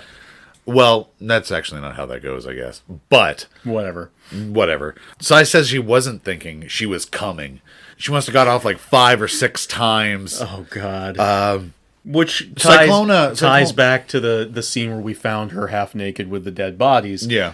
Killing is an overtly sexual act for her. Yes. And Cyclona asks White Girl, like, why she, Cyclona, is like that. And White Girl says, because she's a piece of shit. Which is something Cyclona has probably heard her entire life. Yeah. And that the voices in her head probably tell her. Oh, a lot. Yeah, definitely. White Girl is not a great person. White Girl is not a licensed therapist. No. Yeah. Unlike Lucy from Peanuts. Who is licensed. What do you think would happen if the Freeway 2 Confessions of a Trickbaby girls met the gang from the Peanuts? Well, the Peanuts gang wouldn't understand them because they hear all adults as sounding like trombones. Okay. Yeah, so there wouldn't be a lot of communication, which means that there would probably be some sort of wacky misunderstanding, which would involve all of the Peanuts gang getting killed. Gotcha. Although our heroes in this movie famously later on do defend children, so maybe they wouldn't be the ones killing them, but they would still end up dead. Okay. Yeah. And Snoopy would drink bad water, and he would also die. Good. Yeah. Finally, the monster is dead. Yeah. Yeah. We're free. Yes. We're free. Yes. Woodstock would survive, so at least some horror... There'd be a continuity of government. But at least Snoopy would finally die. Since all adults sound like trombones to the Peanuts, yes, I wonder how confusing it would be for those kids to go to like a New Orleans funeral. Where it's a lot of trombones. Like, there's a lot of adults talking really loud. And I wonder what they would be saying. Or like jazz music. Oh, you think that they would hear trombones as language? Yeah. And the other way around. Oh, interesting. Yeah, I think, well, this is... What terrible satanic messages are in that jazz music? Can you only imagine? Man, the Peanuts can never hear jazz without hearing terrible satanic messages. No. Wow. That's why they never age, because they invoke the Dark Lord's power. Right. This is the bargain that they made. Yes. In order to maintain their youth. Let's be like 8 years old forever. That's the perfect age. The perfect age. They walk down the street and maybe in the most racist thing in the movie, we see a man gnawing on an animal skull. Before we get that, during the conversation where they're talking about her being a piece of shit, it's also revealed that she took $400 off of the old people. Off of the old people when she killed them, and the reflector for the light keeps moving into the shot. Oh, does multiple times. For those who don't know anything about behind the scenes, you not only have to shoot lights at people, you also have these things called reflectors. They're these big reflective sheets that people have to hold up to make sure the light is bouncing in the right ways to get even light coverage on the actors. And this big wobbly light board keeps wobbling into frame the entire time when they're walking down. How do you know that wasn't a character in the movie who's a Foley artist and he was on his way to a Tijuana sound studio to record some thunder? You don't. That's true. I don't, motherfucker. That's true. I don't. I should call me Judge John Landis because I solved the case. That's what judges do, right? They solve the cases. That's what Judge Sean Landis does anyway. Yeah, the most fair and you know how he solves the Hollywood. Case? You know by committing the crime? By getting the helicopter so low that he can really see. Oh God! But yes, we see a dude eating. Gnawing meat off some sort of animal skull. A sheep skull. Is it a sheep skull? A sheep skull, yes. Just right off the skull. And yeah, this is pretty racist. That's pretty racist. That's pretty racist. It's such a barbaric and unsettling image. They say this as Cyclona is talking about how much she loves Tijuana. And how, now they're free. White girl saying, it's such a shithole. She's like, it's not a shithole. It's amazing. It's free. And then as she's saying that it's not a shithole, the camera specifically points out, hey, here's a guy gnawing on a sheep skull in the corner. Again, if it were like some drunk or whatever, it would just be like, oh, that's normal shitty city things. Yeah. This is like barbaric and animalistic. It's definitely making a Mexican joke here. But I do have to give a little bit of credit to the actor playing the guy gnawing on the sheep skull. He's committed. Yeah. He's just like gnawing on that like he makes gnawing on a sheep skull seem so normal I almost didn't notice it was there. It's an effective image. Yeah. It just has poor connotations. It's very poor connotations, and I wish it wasn't in the movie, but it's there. Cyclona also tells White Girl she doesn't need to barf anymore because she's in control. Right. Again, just really underlining the aspect of control. Again, movie, not subtle. The girls shake down some sailors to get money for a hotel. Mm-hmm. And here the sailors, by the way, are dressed in the most stereotypical, not what anyone wears anymore, sailor uniforms. Yeah. Actually, I think they look like they walked right off of a YMCA music video. I'm sorry, Village People music video. Village People, yeah. Actually, I think might be what sailors actually wear still. I don't like their so. Dress thing. Not like day to day, but right. I don't know. Maybe I don't fucking know what I'm talking about. They looked like characters. It doesn't matter. My point is, they looked like characters that would have been at home in. It looks like Donald Duck should have been serving alongside them. Yes, exactly. Yeah. Here we get an interesting line. Mm-hmm. Where White Girl says that she hasn't been laid in 2 years. Yes. And she says that, and Cyclone's like, well, maybe you'll like some of the guys in Tijuana. They get to a hotel. They're able to get a hotel room, and they're like, we get to sleep on a bed for the first time, for the first time in ages. And then they flop on the bed together, and that's when this exchange takes place. Yes. A white girl says she only dates black guys because they both hate white men. Which makes a lot of sense. I've known some people in real life like this. Yeah, no, it makes sense because we know that a lot of trauma has been inflicted on white girl by white men. Yes. And also this more further explains the fact that she has a pre-existing nickname before Cyclona of White Girl, because again, she doesn't hang around a lot of circles where a lot of other white people are present. It does not seem like it. Yeah. And now the movie probably reaches its apex of sleaze. When Cyclona pulls White Girl over and they start making out. And then we get a disjointedly edited, extremely low-energy sex scene. Yeah. It's clear that Natasha Lyonne was not comfortable doing nudity for the film. Clearly, otherwise, I assume that she would be nude during this. Right. She is at least maintains not a level of clothing throughout the scene. Or at least, like, strategic blocking of stuff. Yes. Whereas the actress for Cyclona is fine bearing it all, which is fine if as long as she was comfortable doing it. Exactly. But they shower, they have sex, and this just, I don't know how I feel about this scene. This is the thing. So in that earlier scene that I pointed out, where they're like, "Are we going up the hill or down the hill?" I legitimately read some sort of like potentially romantic chemistry out of that scene, and I was like, I wonder if that's where they're going, and if it goes there, fine, as long as they do it well. And but like, I honestly felt like, hey, this could work as a relationship. For some reason, despite the fact that in that scene it worked, there's a scene after this where there's a montage of them like running about the town and like enjoying looking at the sights, where they also work as either best friends or a couple, whatever you want to call them, or whatever the film wants them to be. For some reason, in this scene, with the actual like consummation of the relationship, I don't buy it, and I don't know what it is. It's not that I don't buy it; it's that it feels like it comes out of nowhere for you. Not that it comes out of nowhere. Like, to me, this makes sense storyline wise. Like, they've been through a bunch of traumatic shit together. Yeah, like they really only have each other, even if White Girl is not necessarily like.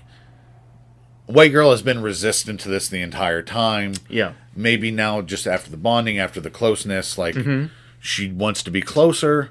It's not that it doesn't make sense to me. It just feels, which is insane to say about this movie, gross. Because again, part of this movie's trauma and message is that these are children. Like.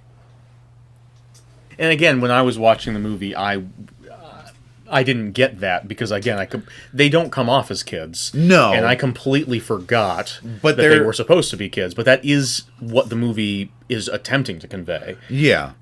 So that just makes it like that pushes the sleaze line to where I'm like, okay, this is much like the false accusations of rape. This is pushing the line into something that is socially destructive, that is not necessarily as commonly talked about as, like, racism. When a character in this movie is racist, we know that racism is bad. Yeah. But in other instances, we're not necessarily, like...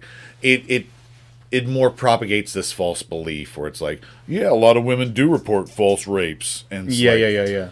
What is the negative stereotype that's being conveyed by this moment, then? It's not... There's not necessarily one for this moment. I'm just saying... The sexualization of teens in general? Sort of, yeah. It just feels like... This is where it begins to feel male gazy for me. Because it's two girls kissing. Yeah. Which is, especially in the late 90s, where, like, part of letting go of homophobia was being like, yeah, girls kissing. That's arty. But it's also... I don't know. And...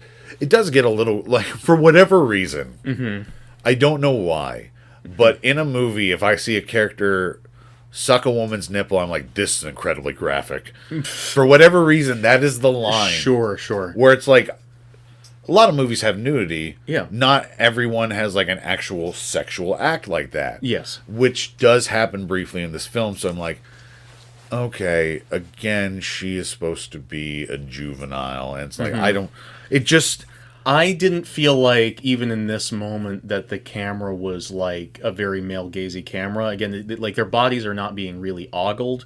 There are sexual acts depicted. I can understand what you're saying. It's more just like, here's what's happening. Yeah. We're not going to do like, it's not like a sex scene in the room.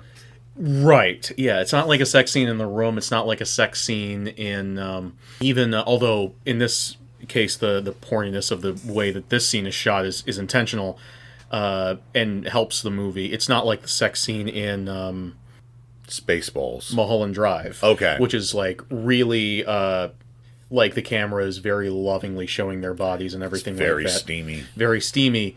Because is because of what the movie's trying to say. I'm not trying to knock Mulholland Drive, but this scene just seems more like, hey, they're having sex, and the part of it that bothered me was more just that, probably just because of the low energy of the scene. It felt to me like the two actresses didn't want to do this. No, I'm sure they were least enthusiastic about this. Yeah. And I don't know. When there's a scene when two characters are having sex, if there's going to be a scene like that, at the very least, it feels like maybe the scene should communicate that the characters like each other and want to do this. Yeah, and if which that actually is communicated better through like little kisses later and stuff like that. Right, that's communicated later by like the little moments that they have together. I'm just saying it's communicated better. Yeah, that's what I was trying to say. Okay. Did I not say that? I think we're saying the same thing. Okay. Yeah, it's communicated better by those moments. This scene just kind of seems not. I don't think it seems. It doesn't seem exploitative to me. It just seems like it's not getting across what it's trying to get across. Here's my problem, and one I want to point out: this is the most anybody has ever argued over the merits of Freeway 2: Confessions of a Trickbaby. Sure, let it be marked in the annals of history. Let it be marked in the annals of history. I guess I think what my problem, thinking about it a little bit more, is you and me. Mm-hmm. We're smart guys. Sure. We're sophisticated trash mongers. Why not? Excuse me, I have to huff some paint. You go on. But there are others out there who are going to watch this movie and be like, oh yeah, lesbian sexy. You can't control that. No, you can't. You can never control that. But it feels like this is the part that caters to them. Caters to that. And granted, that's exploitation. To add another... Okay, we've said a lot about this scene, so we're going to move on. But just before we do that, I want to undercut some of our commentary by saying that the review that I watched of this film after watching the film is by another YouTuber who enjoys talking about the extremes of cinema, Diamanda Hagen. And she, as a lesbian who watches a lot of exploitation films, actually found this scene refreshing. Really? Because she finds that a lot of exploitation films like to go right up to the edge of lesbianism in order to curry favor with those kind of people that we were talking about. Gotcha. Very few of them actually go and have a, as she put it, a sapphic moment. Interesting. And so she found this scene refreshing and enjoyable from that perspective. This is...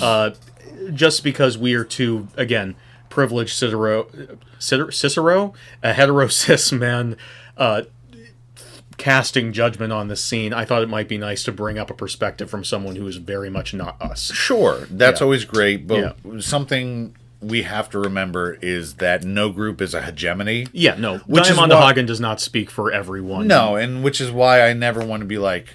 Yeah, we have trans friends, we have women friends sure. who we could be like, hey, what do you think about this movie? Yeah. One, that's using them to be like, hey, justify us. Absolutely. Give us permission to talk about this. Right. And two, they do not speak for everybody. No, they don't. But at the same time, while we are representing a monolith, I thought it would be nice to just undercut us a little bit. Absolutely. So after the sex scene, Cyclona has the super fucked up line, I guess this makes us kind of related now.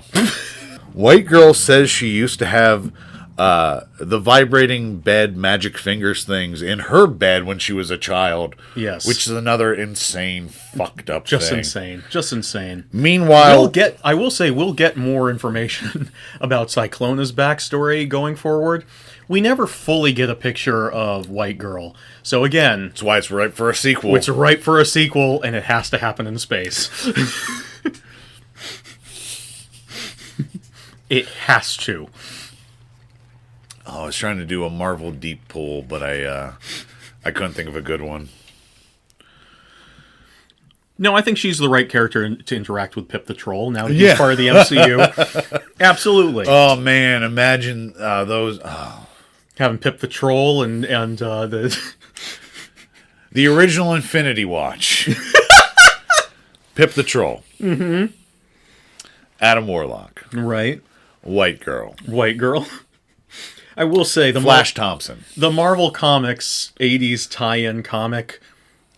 80s era tie-in comic to these movies is something I wish existed. I wish, yeah. Because 80s tie-in comics always, no matter what character that they were doing a corporate tie-in for, they would always make sure that that character was indispensably canon to the Marvel Universe. Like Rom. Like Rom, Godzilla, Transformers, G.I. Joe. They're all canon to the 80s Marvel Universe. And I want White Girl and Cyclona to have an 80s era Marvel series where they are absolutely meeting Thor and Iron Man and Spider-Man and fuck, even Godzilla. That'd be fucking amazing. Meanwhile, White Girl's conviction is overturned by Judge John Landis. Yes. I did not understand how the fuck this happened. That they got John Landis to do this part? No, that's easy. We could get John Landis for the show if we wanted to. We do not want to. Would you allow John Landis into the studio? Like if he appeared at your doorstep and he was all beaten up and he was like, "I've just been in a car crash. I need help." Would you let him inside? It's Matthew Broderick. He's after me. I guess. No, you wouldn't let John Landis inside? I would say, no, sir. This is called comeuppance. And I would slam the door in his face, and I would rest easy that night. I guess that's fair. But bizarrely, probably because John... The thing I didn't understand was how her sentence is overturned. The idea is that the punishment was too severe for the crime. Okay. And so upon appeal, which we don't see because it's that kind of movie. Right, yeah. Why would you want to see that in this movie? All that matters is it got overturned. This isn't John Grisham's Freeway 2 Confessions of a Trickbaby. You have to get a different movie because you have to say the whole title. Yes. You have to get a different DVD for that. Exactly. Yeah. There's this weird thing I noticed, and it could be because John Landis is not often called upon to act. Yeah. But John Landis seems to be about to laugh during this scene. Like, the entire time, It's like, I guess these were the best takes. And the other time, he was just, like, just cracking up. Oh, absolutely. No, he's not taking this seriously at all, which is, fine. Yeah. Go make Birkin hair, you dumb bitch. I will... Apparently not everyone can be as good of an actor as Rob Reiner whenever he's in his movies. White Girl gets a red wig, and the pair have a nice day in TJ. They have another one of my favorite moments in the movie. Just a cute montage of them running around. One of the funniest parts, White Girl finds a statue and buries her crotch in its face. Yeah, and has a tourist take a picture. Yeah, has a tourist take a picture. It was awesome. They see a poster advertising Sister Gomez. She's right there in Tijuana. And meanwhile, Sister Gomez, well, I'll get to it when she shows up. When she shows up, we'll finally address Sister Gomez. Yes. Meanwhile, one of the illegals who saw the brutal cop killing tips off the cops where they are. I'm assuming in exchange for some kind of plea bargain deal. Yes. And now Cyclona and White Girl go to visit Sister Gomez, who is played by Vincent Gallo. And let's talk about Sister Gomez. Do you want me to handle it? I'll at least mention who Vincent Gallo is, because I did some research. Sure, talk about why you hate Because Vincent I wanted Gallo. to make sure I remembered who he was, so I could accurately talk about what a shitheel this guy is. Vincent Gallo, at the time this movie was made, was a big deal in the art house scene. He had made a movie, I believe, called Buffalo 66. Yes. Which starred a young Christina Ricci, I believe. I'm not certain about that. But it was a big deal in the art house circuit. He followed this up with a movie called Brown Bunny. Which was after this was filmed.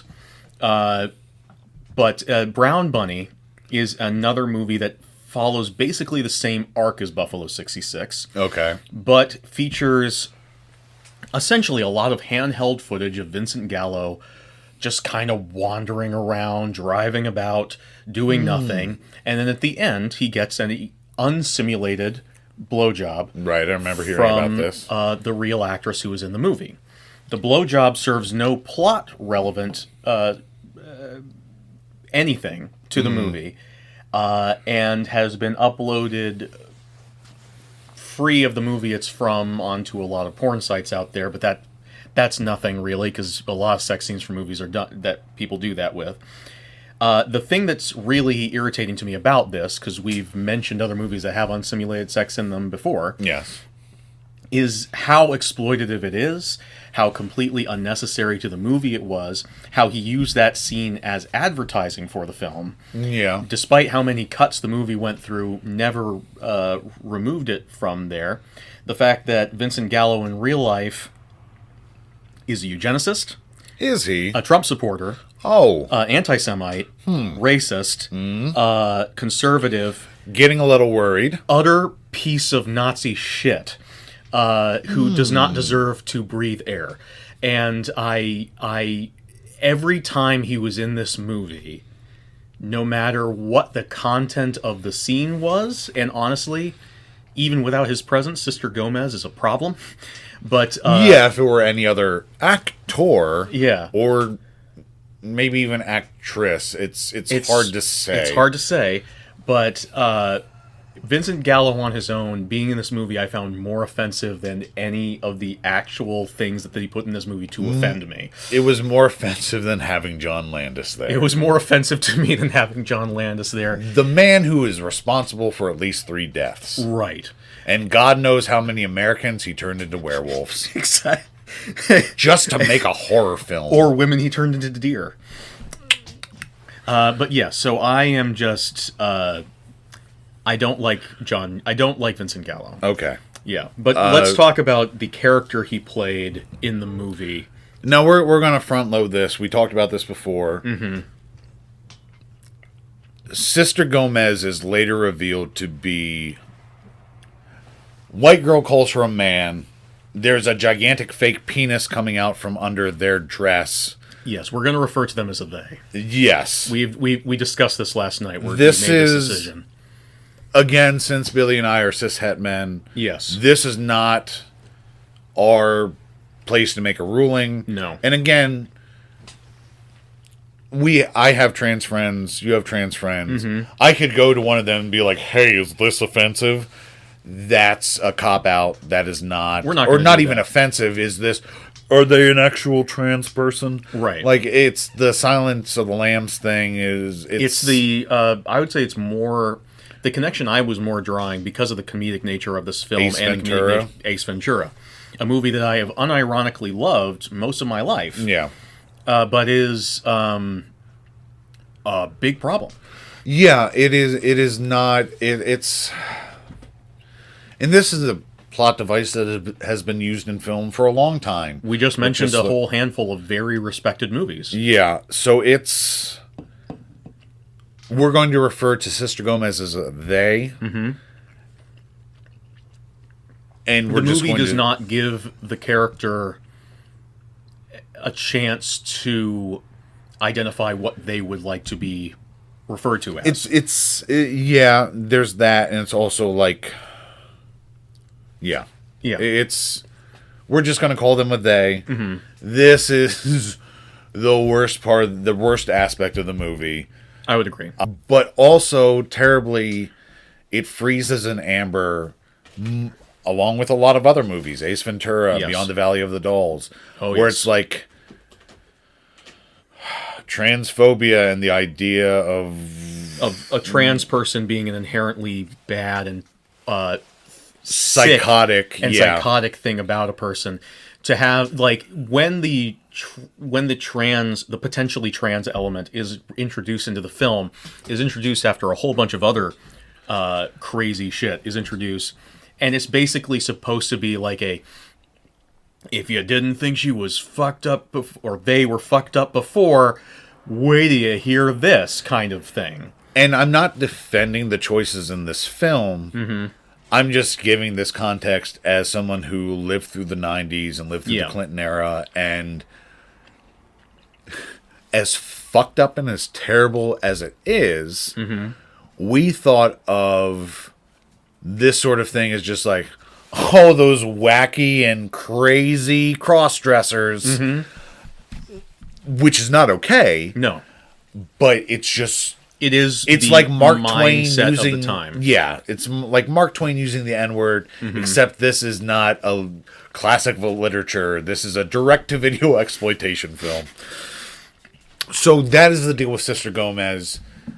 The two deals with Sister Gomez. Yes. Yeah. Not okay, but it is a fact of the film. And again, if this is like the breaking point for whatever, even if it's the breaking point for it's like, I can't support these guys for crowing about this movie that is so transphobic, that's fair. That's fair. No, if this kills it for you, this kills it for you, and that's valid. Absolutely. Again, however you feel, you are allowed to feel. Yeah.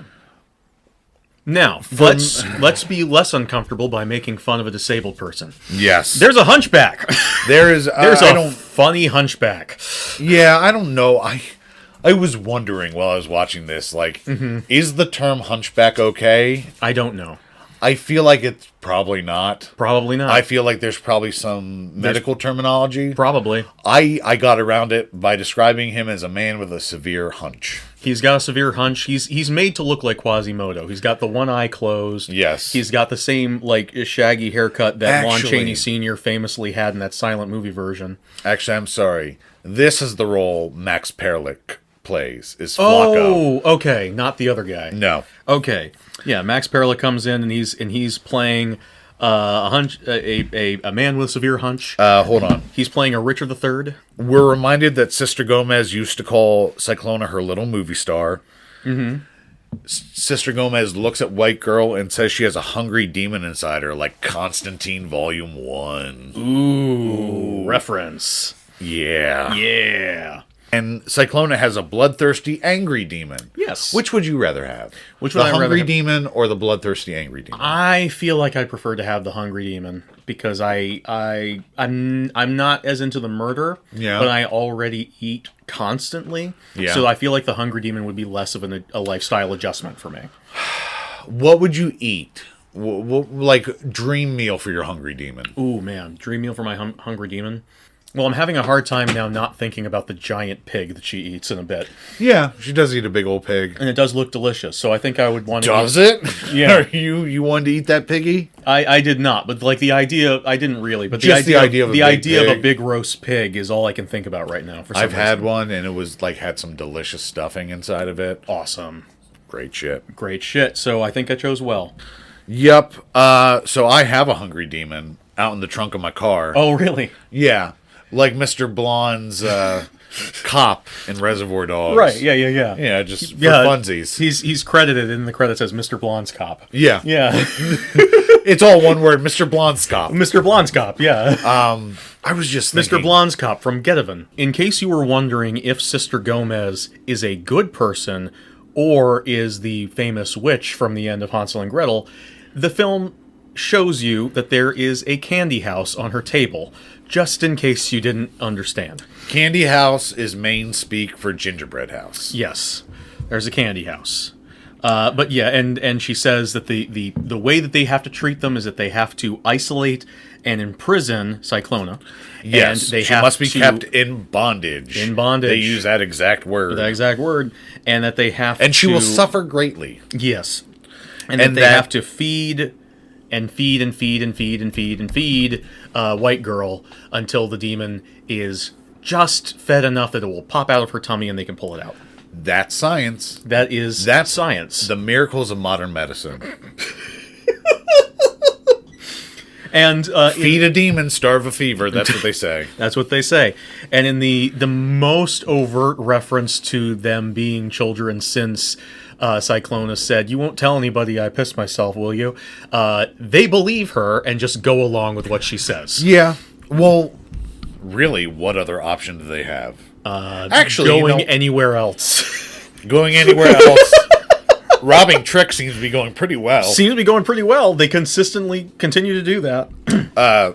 Sister Gomez also asks for money. Yes. Which they Cyclona immediately forks over. Because while she's giving all this food to White Girl, she has to keep feeding the children. Yes, it's sort of a so pseudo... she needs money. It seems to be like a pseudo-orphanage type thing. There are always children around. But Cyclona has to stay inside in bondage. Mm-hmm. Meanwhile, White Girl has to go out robbing tricks, doing what she does best. We get a whole montage of her doing it, which is first great. Oh yeah, no, you're right. We do get this is where the montage happens. The montage happens, and it's fucking great. It's so great. Listen, I'm not the person to say what is girl power. Okay, this is girl power. This is girl power. This feels like girl power to me. This feels what the Spice Girls were talking about. Yeah, absolutely. This is exactly. Joey Spice is doing a great job. Yeah, Joey Spice. Joey Spice. Oh, I don't think you can say that. She called herself that. Yeah, she can call herself that. Yeah, she's self-identified. You can't call her. I'm using the title she chose. Okay, fine. But yeah, so there's this great bit where there's like a language barrier, but the guy's like asking her for sexual favors, and she's like, "Oh yeah, this is gonna be great." And they go into the corner, and she just pistol whips the fuck out. Yeah, pistol whip. Sometimes she gives them an extra kick. Oh, of course, you just gotta. Later, after this montage, Sister Gomez has prepared a feast for White Girl, which is mostly an entire pig, which you apparently think looks delicious. I thought that the idea of the pig. You thought the idea of eating an entire pig. Yeah, I like that idea. I like that concept. Depends on how it was prepared, I guess. Sure, yeah. If it was like rolled in dirt, no. Yeah, no. But if it was cooked deliciously, yes. Exactly. I'm a tough critic like that. So White Girl has to eat the entire pig. Yes. But she is forbidden from throwing up. Forbidden. Which is... Here's the moment that took me out of the movie. And it's like, why does this work now? Yeah, exactly. Why does telling her not to do it work now? Does it work? Because she goes back to her cell, and doesn't she, like, immediately start puking in the toilet? I didn't think so, but again, I was taking notes. I was taking notes very quickly. I was kind of time crunched. But either way, even if it did work now, if it did or did not, still, she's not getting any better treatment here than she did at the hospital. Again, it's people controlling her. Exactly. And she even says to her, "People feeding me and telling me not to throw up leaves a bad taste in my mouth after being in prison." Yeah. Yeah, she gives some, like... She still has a bit of her attitude, but... Also, at the same time, she's worried about Cyclona. Like, where's Cyclona? Like, I have to stick around here long enough to get her back, at least. And Sister Gomez is not giving her any reason to trust her, other than the fact that she's holding Cyclona. Like, she's always speaking in this very sort of soft voice, because Vincent Gallo is a talentless hack who thinks that that's how you play a woman. But the words that they're saying to White Girl are very sort of dismissive and curt and rude. It's also sort of pseudo-spiritual, where it's like, I don't need to give you answers because I'm speaking for a higher power. Talk to the hand. Very culty. Talk to the hand of God. Yes, very culty.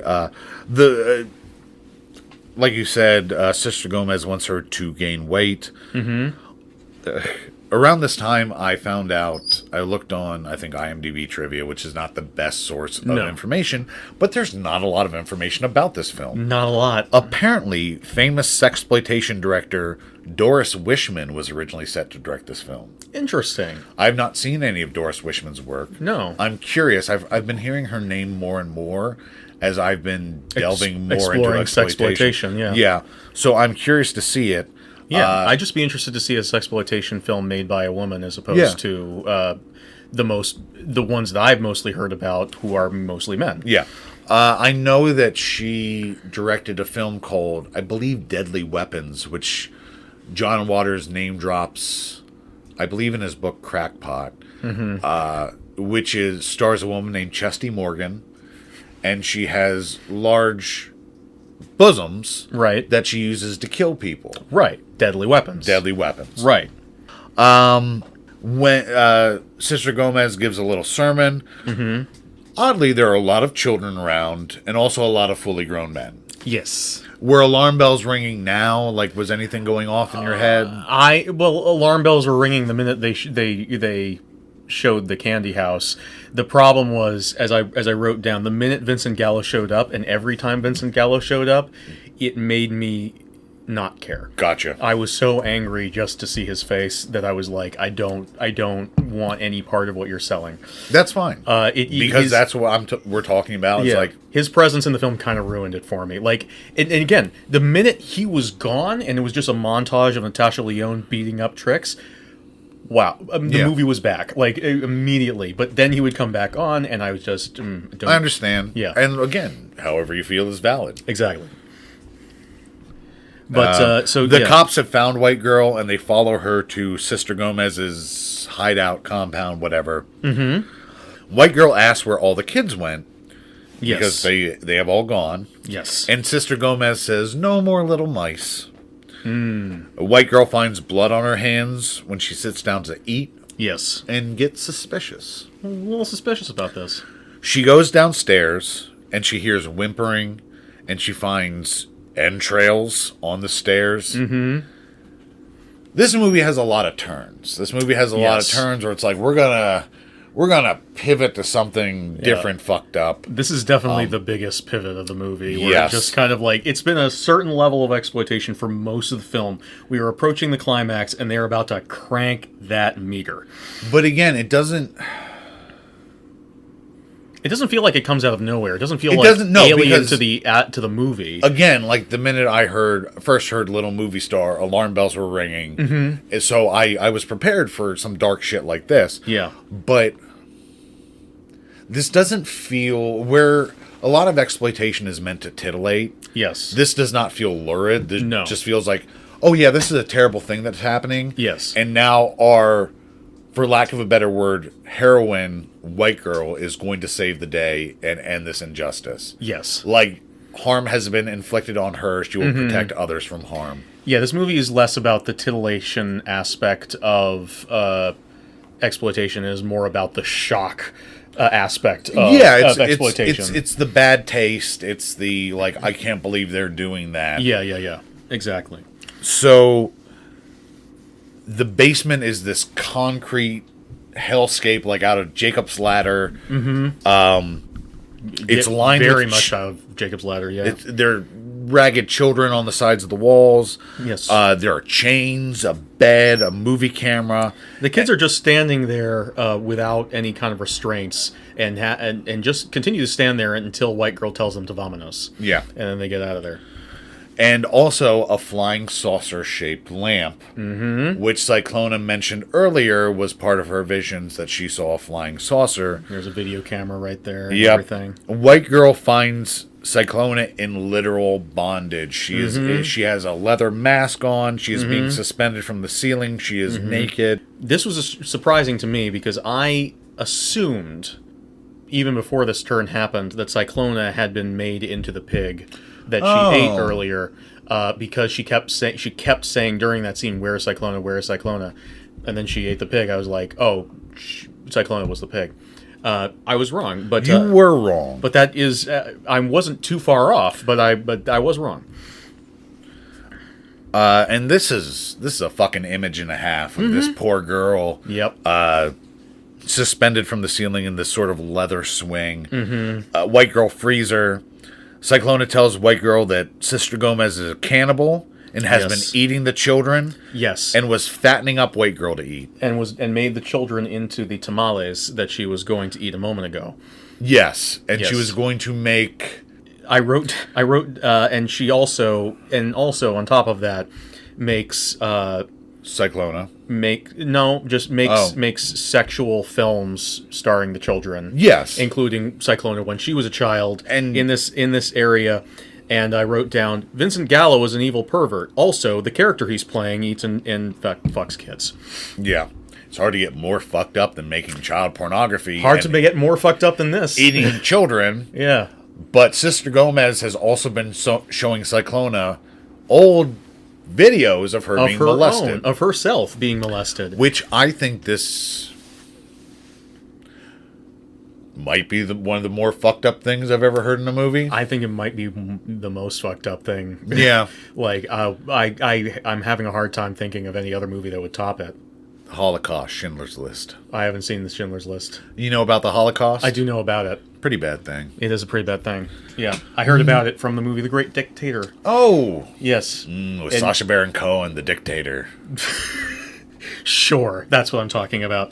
And then from introducing, again, one of the worst and most fucked up things we've ever seen, it then decides, since we're already here, let's get even more ridiculous. Imagine, okay, this entire movie. Yeah.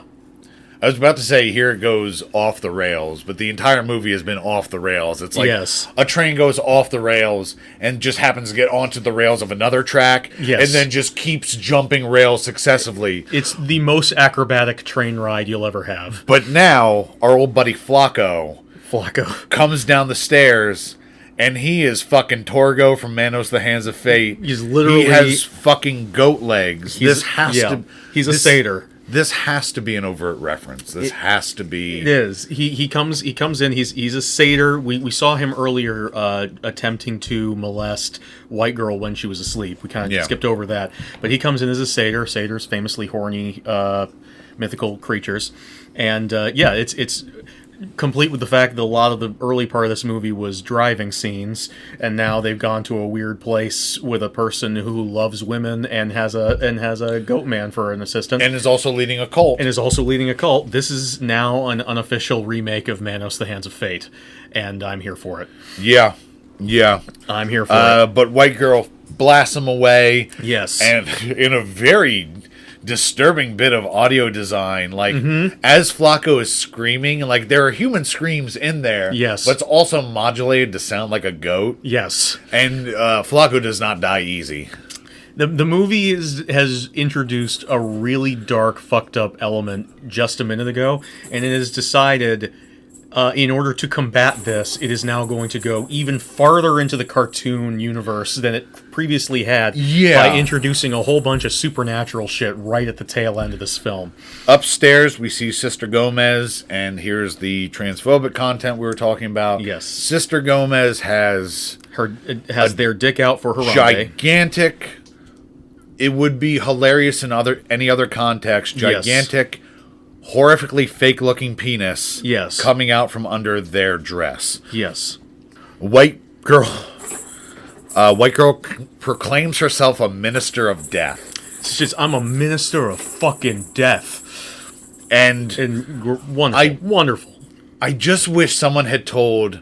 And then Natasha Lyonne lights up Sister Gomez and her whole crew. Yes. But Natasha, I feel this should be so much cooler. Yeah. But Natasha Lyonne's elbows are like glued to her sides. No, we were watching this again. I was watching this with Kaylee, and Kaylee was like, why? She was dying laughing. Why is she holding the guns like that? Yeah, I don't know. It's not about real. I think probably Natasha Lyonne hasn't blown away a lot of people in her life. I imagine she was very uncomfortable with the guns and was like... I will say, in a fun element of this, as the scene goes on, her posture with the guns becomes more and more correct. She gets a little bit looser. She gets better and better as she's doing it, almost like White Girl is getting a taste for it. Maybe that's the point. Maybe we're underestimating the film. Maybe she's fully become the minister of fucking death. But as sort of lame as Natasha Lyonne looks when she should be in her fucking Phoenix Rising moment, she is wearing a red dress that weirdly looks a lot like the red dress that Harley Quinn wears in that scene where she kills everyone in the recent James Gunn Suicide Squad movie, which is also pretty cool. Sure. Cool to have a nice killing people outfit to kill people with. And after blowing away everybody, she goes up. But the carnage she inflicts is pretty well filmed. It's awesome. I was going to say I originally started typing my notes, here's a terribly lame action scene. No. Natasha Lyonne just wasn't coached on how to hold a gun and look cool. Yeah, that's it. That's it. And I've seen plenty of male action stars with the same problem. The cops converge on Sister Gomez's hideout. Mm-hmm. White girl screams to Cyclona about how Sister Gomez is a man. And she pistol whips Cyclona. There is a Sister very Gomez. brutal beating that Really takes brutal. place. And frankly, one of my favorite scenes in the movie, because I got to see Vincent Gallo get pistol whipped. But also has terribly transphobic connotations given yeah. how much violence trans people face. Oh, absolutely. Yeah. So not crazy about that crazy aspect about of that. it. But as you're mentioning, there's a supernatural aspect to all this where Sister Gomez is proclaiming that she lived for 1,000 years. Mm-hmm. That Sister Gomez is proclaiming that they lived for 1,000 years and will live for 1,000 more. Yes. And as they're beating Sister Gomez with the pistol, Sister Gomez's face keeps transforming more and more into a stereotypical Wizard of Oz style witch. yes. And as it turns into a full witch, they throw the witch into the oven, and they claim that their father Jupiter will be very angry. Jupiter, for those who don't know, the Roman version of Zeus, the Greek god Zeus, and that he will send many harpies to avenge them. Mm-hmm. Diamond Hagen had an interesting fan theory about this, and because I couldn't find any actual behind-the-scenes information about what their intention was, I'm just going to read it out because it was interesting. They believe that Sister Gomez is meant to be Dionysus or Bacchus. I do not know which is the Greek or which is the Roman name. I'm not sure. But they were famously served by satyrs. Mm-hmm. The male followers of this god would dress as women, and the female followers would wear large phalluses. Dionysus does have this sort of non-binary thing going on. Yeah, in the canon of the myth, Bacchus was raised as a girl and often dressed more feminine than was normal for many ancient Greek deities. So that might be the connection. It could be, and Or I hope maybe they didn't think about it that way. or maybe it was just like, oh yeah, the sickos. Yeah.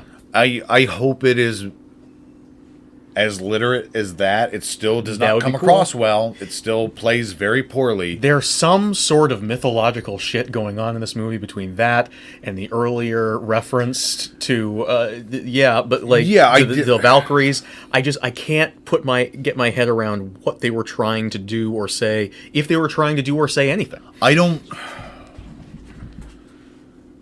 know. I don't know. It's the worst part of this film. I wish it was not an element. There is no reason that it's the transphobia, not the mythology. it's the transphobia. It's the ultimate. And again, the mythological references we don't have a problem with. It's the transphobia bit. The beating that Sister Gomez gets, and granted, the character deserves it because they're a cannibal, child molester, child pornographer. Yeah, but this character could have just been a woman. Yeah. Could have just been a man priest. It could have been, and could have been anything. It could have been, yeah.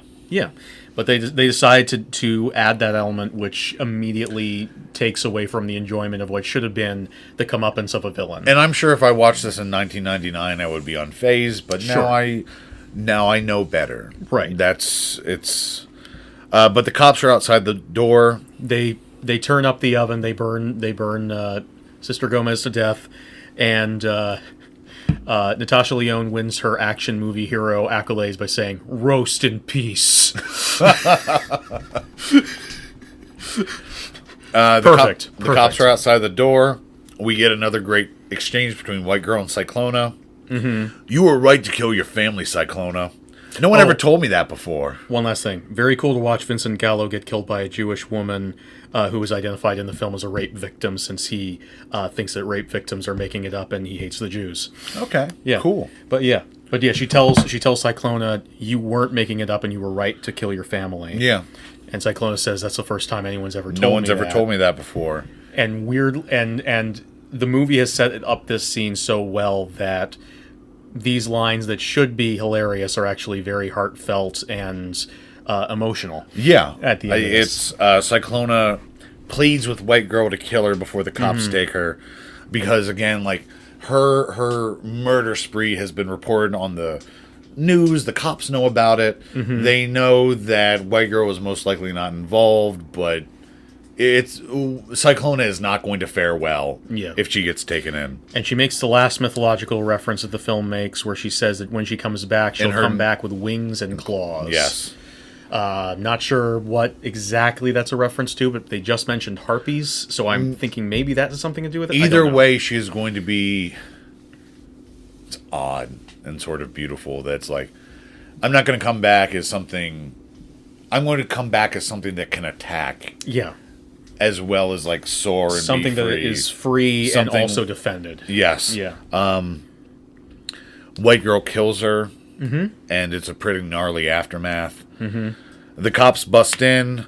White Girl pulls a gun to one of their heads. She ends up making a deal because the cops get to claim the bust for the child pornography shit, and White Girl is absolved of any of the killings. Since Mexico isn't pressing any charges, and her conviction was overturned, she is free to go. Her lawyer is there. She jumps into his arms, and they walk off into the sunset. Yes. To have unethical sex. Right. So that is our very long episode about... surprisingly long. Surprisingly serious episode. I was expecting a much goofier, much shorter talk. I was too, but we had... I think we underestimated how uncomfortable talking about this subject matter would make us. Well, yeah, we had to talk around that a bit and also give our lack of bona fides to talk about this. We realized, oh, wait a second, we're very much unqualified to discuss these topics. But also, as exploitation lovers, we have to confront these things. We have to ask ourselves, like, okay, is this just... What are the ethics of enjoying what this are the ethics, stuff? what are the intentions, and ultimately we're just justifying it to ourselves, but like we said, no one is a hegemony. Like maybe our excuses are good enough for one person, maybe they're not for another. However you feel. Exactly. Billy, do you know what you want to talk about? We're taking a week off. Yes. Because I'm in a play and we'll have a tech week. But we will return to you with... Billy, do you have any idea? Yeah, I think we're going to talk about... we talk about movies a lot here, but there's a whole wing of movies we haven't really explored, and that is animated movies. We've talked about one animated movie in the whole run of this show, and there's so much weird animation, so I want to get us kicked off by talking about one of the first real landmark weird animated movies to be made in America, and that is Fritz the Cat. Okay. All right, sounds great. All right. Thank you for joining us. Yes. We'll see you next time. See you next time. Bye-bye. Sorry, my mouth is very juicy. That's okay, so is mine.